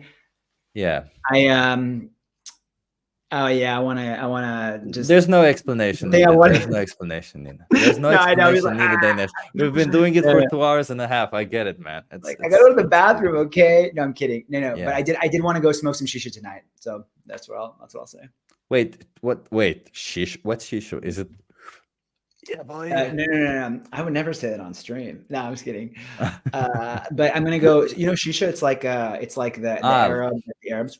And there's a cool shisha bar, so I'm gonna go smoke some. Oh, that's cool. I smoked that when I was young. I smoked it once, and I got so fucking sick and like nauseous that I'm kind of done with it now.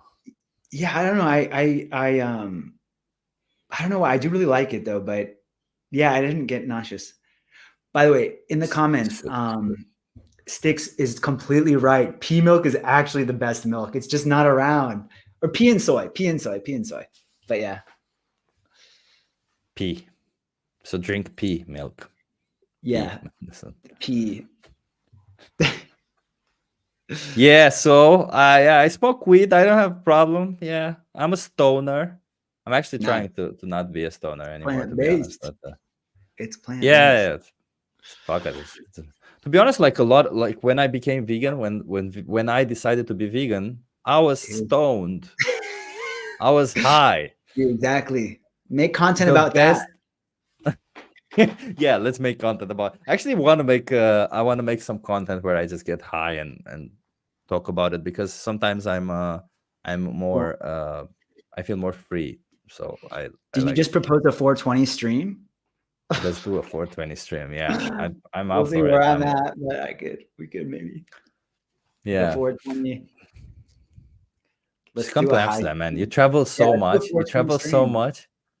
You travel so much. Just come to Amsterdam. You travel like It would be easy. you're everywhere. You're like, for you. Yeah. It's like Amsterdam is like, Take oh, the I'll train. be in Amsterdam in 5 hours. Yeah, or something. Yeah. Okay, let me ask you the questions before you Yes. go. We don't have to dive in too much detail so that we don't go too far. Okay, what is the argument against veganism that you dislike the most? Damn, that's a good one. Let me think. What's the argument that I dislike the most? Yeah. There's a couple ways that could, because there's some that like annoy me because they're so not thought out. There's some that are that frustrate me. Like, I guess maybe the one that really bothered me one day was when I was talking to my friend, and it's like to this day it really bothers me. And you guys all heard it. It's like not a, but I remember my friend. We were talking about veganism, and I was saying blah blah, and like the animals blah blah blah, and he goes, "Yeah, but dude, you fly, and like it's like the futility argument, right? That like you exist and bad things happen, blah blah blah." And that argument really, that I don't know. That's just like probably one of the most frustrating arguments to hear.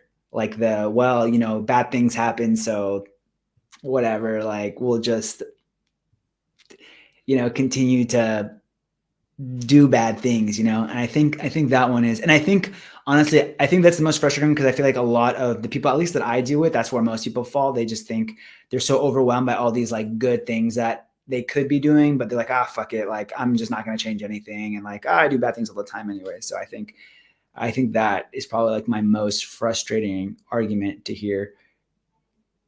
So and also maybe too because I was gonna say, and also maybe too because I feel like it comes from like leftists as well, and it's like really frustrating to hear them say that because it's just like the most frustrating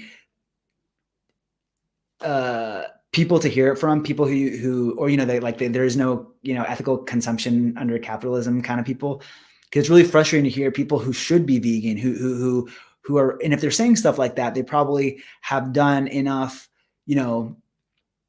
research or put a lot of thought into other different social justice movements, and for them to weaponize that to go against like another liberation movement, it's just leaves a really bad taste in my mouth, and I think that's what really bothers me. It's true. I agree. Maybe that is the worst one. I used to think maybe crop deaths is kind of an annoying one, but this one is actually yeah, you're right. It's a way more annoying one. Yeah. Crop deaths is dude. Crop deaths is crazy. I posted on my Instagram story the other day, today, that someone commented. You might have even seen it. Someone was just like, "Vegans don't understand how many more animals they kill. Go educate yourself." And it's like, I think it's crazy that people actually believe, like the amount of people who actually believe this is insane. And to be fair, I could kind of get it, because obviously, like, why I kill one animal and you kill whatever, and I do kind of get it. But it's also crazy. Like you don't think any of the vegans have thought of that? Like you don't think Exactly. You think we're all just dumbasses? You think we were all that dumb? Like you know what I mean? Like that would be like, you think there's millions of people out there who are actively talking about wanting to kill less animals, and they're all just fucking up tremendously. They're all accidentally killing millions more. It's just like, dude, like, do you really believe that? Hashtag confidently incorrect, It's insane to me. It's like, oh my God, you're right. How You're right. I'm no longer vegan. You said crop that. You're right. That's how it's Yeah, safe to be. literally, Yeah, you're yeah. like, oh my God, dude, you just converted me to not being vegan. You know what I mean? It's like, Yeah. dude, yeah. Yeah. Okay. Next question. We gotta go through them. What is your favorite vegan dish nowadays? Maybe because it's easy to make, maybe because it's delicious, maybe because it's nutritious. What is that one dish that nowadays you make more than the others, Okay, and so that you two out of also enjoy it? this one fulfills 2 out of 3. It's chana masala. There's this Indian place here that does the Ooh, chana I love masala. Dude, I didn't even eat chickpeas. I didn't fuck with chickpeas before, in my pre-vegan days. Now it's my favorite food. Yeah, the chana masala is so good and it's nutritious, man. It's like chickpeas. Eat your legumes. At the end of every video, I say eat your legumes. But yeah, so so I love the chickpeas. And what else? So yeah, I say just for chana everybody masala. to see. Yeah. Yeah, chana masala is like just so good, man. And then And what I easy to like, make, by the way, for everybody else. Yeah, I it's never super make it. easy I to don't make. make it myself. I'll admit I never make it. But and then what I make myself is I don't know, I just what do I make generally? Like oatmeal is so easy. I always make oatmeal. But yeah, I think chana masala is probably going to be the answer to that question. What about you? Uh, I Oh, make chana huevos masala. rancheros. I fucking love huevos rancheros. Wait, what? How do you do that?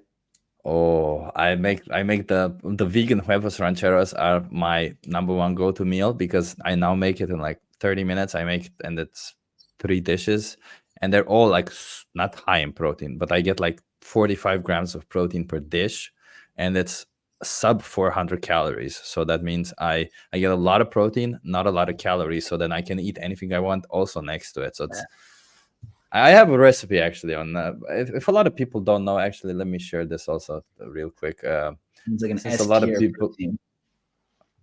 yeah, exactly, it's an S tier protein. Yeah, so if a lot of people don't know, I have this not website that I made at some point. It's called For the Love of Cooking, and I mean this is the healthy huevos rancheros that Oh, that looks so good. Oh my God, I'm starving just looking at that. it's really Yo good. Yeah. quiero. Damn, that looks good. Yeah. It's because it's got a lot of tofu and a lot of stuff. It's obviously high in protein. Yeah, and Yeah. also this healthy cheesecake is also fucking the bomb. But yeah, anyway, that is mine. Moving on. What what is the worst logical fallacy that carnists commit against veganism? It's a slightly different question. What is the worst logical fallacy?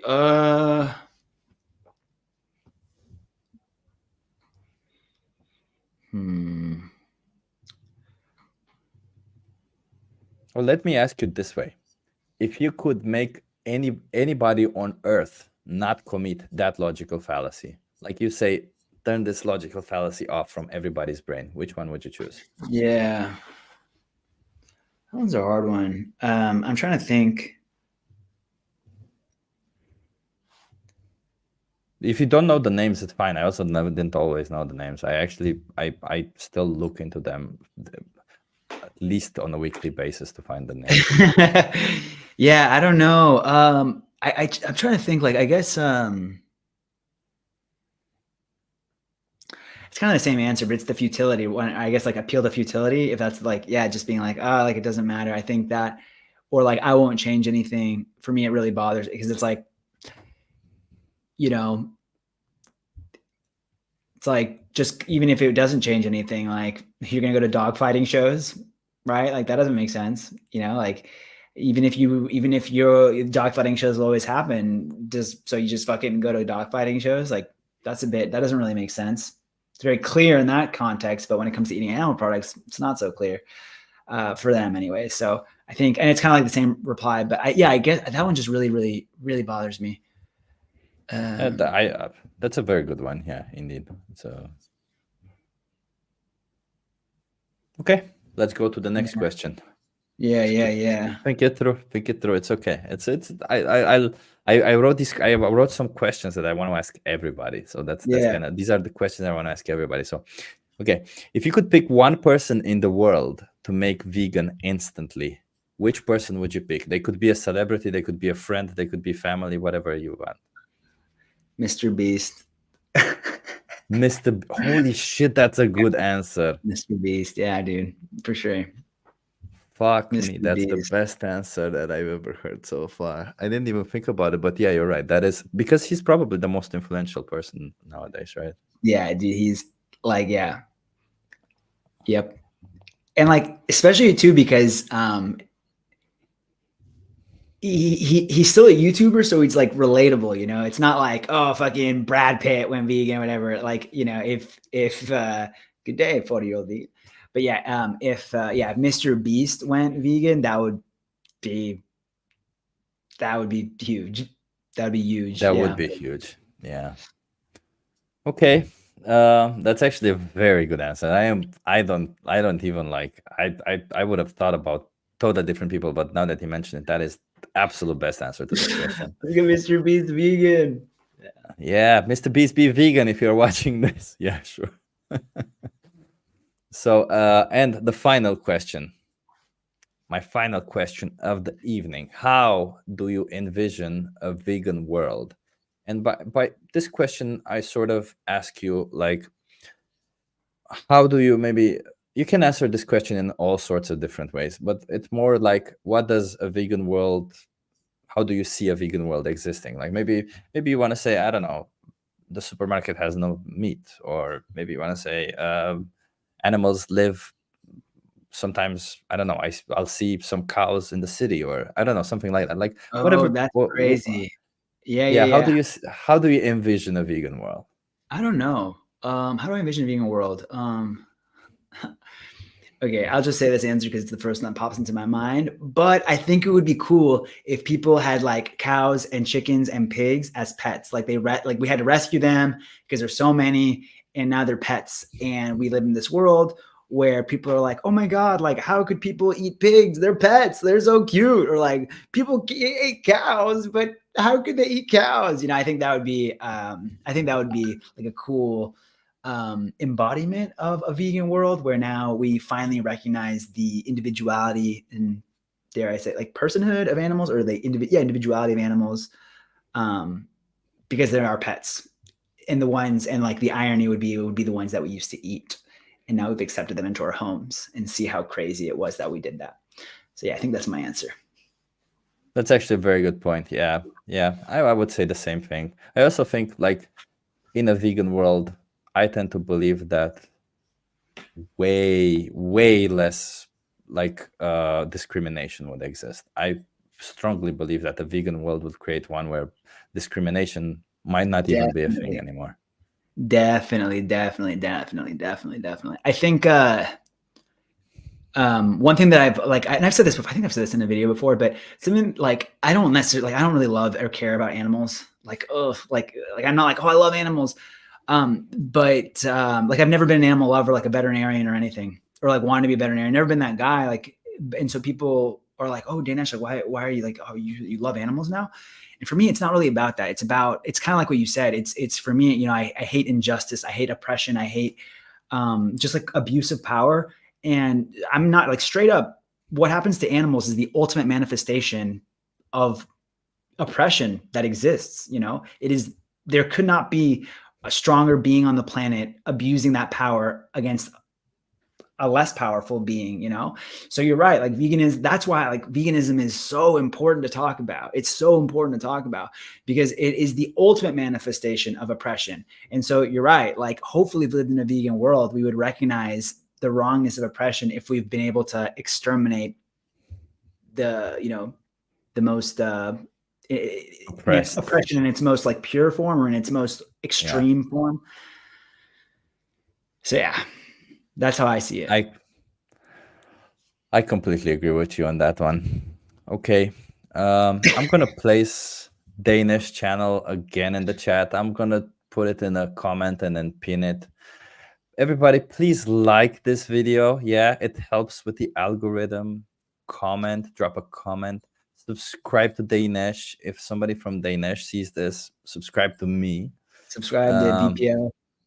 Yeah, and you know, I just want everybody to see. Let's love it.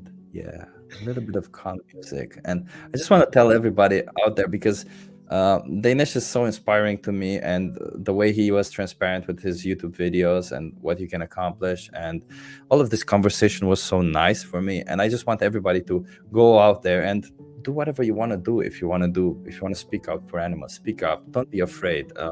I think. I mean, Dayneshs, I got the impression that you're also a bit sometimes nervous and a bit shy. I'm the same. I'm a bit nervous. I'm a bit shy. But we do it, and you get these positive results. You get this love from the community, and it's unmeasurable. And your impact could very well just make that one switch, right? That one switch, that one person who just switches even more, way more people. So don't be afraid, everybody. Just live vegan. Do it beautifully. And thank you, Daynesh, for being here. Thank you again. I hope you have an awesome evening. Thank you, everybody, for being in the channel. Thank you for I don't know, for being, oh yeah, some fireworks towards the end of the evening. Let's see both of us at the same time. Yeah, fireworks outside. Yeah. Oh yeah, and the balloons. Let's do the balloons also. Huh? Yay! I got confetti now. Oh, you also got confetti. Nice. Yeah. So thank you everybody for being here. Don't forget to subscribe to both our channels. Don't be afraid to take action. And Daynesh, do you want to say something for the end of the stream, or? Just thank you so much for having me, Chip. It was so fun being on here. Thanks to everybody for joining the chat. It was great to hang with y'all for the last 3 hours. It was awesome. I can't believe it's been 3 hours. Like, it is crazy to me. And yeah, hope you guys enjoy the week. Yeah, and don't just subscribe to Daynesh. Go also on Instagram and follow him. Go everywhere. You know, we gotta be everywhere. Just be everywhere. We gotta see. Daynesh has awesome content. Okay. Thank you, guys. Thank you, everybody, for being here. Thank you, Daynesh, for being on my YouTube channel. Thank you for coming here, and I wish everybody an awesome evening. Live vegan, talk vegan. As you can see, Daynesh has got one of his friends to be vegan, which all of us are like, what the hell? How does that even happen? Yeah. So you never know. You know, just keep on trying. Don't be frustrated if you don't succeed, because it's not about the destination. It's about the journey. It's about moving forward, right? Thank you, everybody. Have an awesome evening. Thanks, Omar, by the way. I saw that comment. Thank you. Anyways, hasta luego. Bye, guys. Thanks again, Chip. See you guys.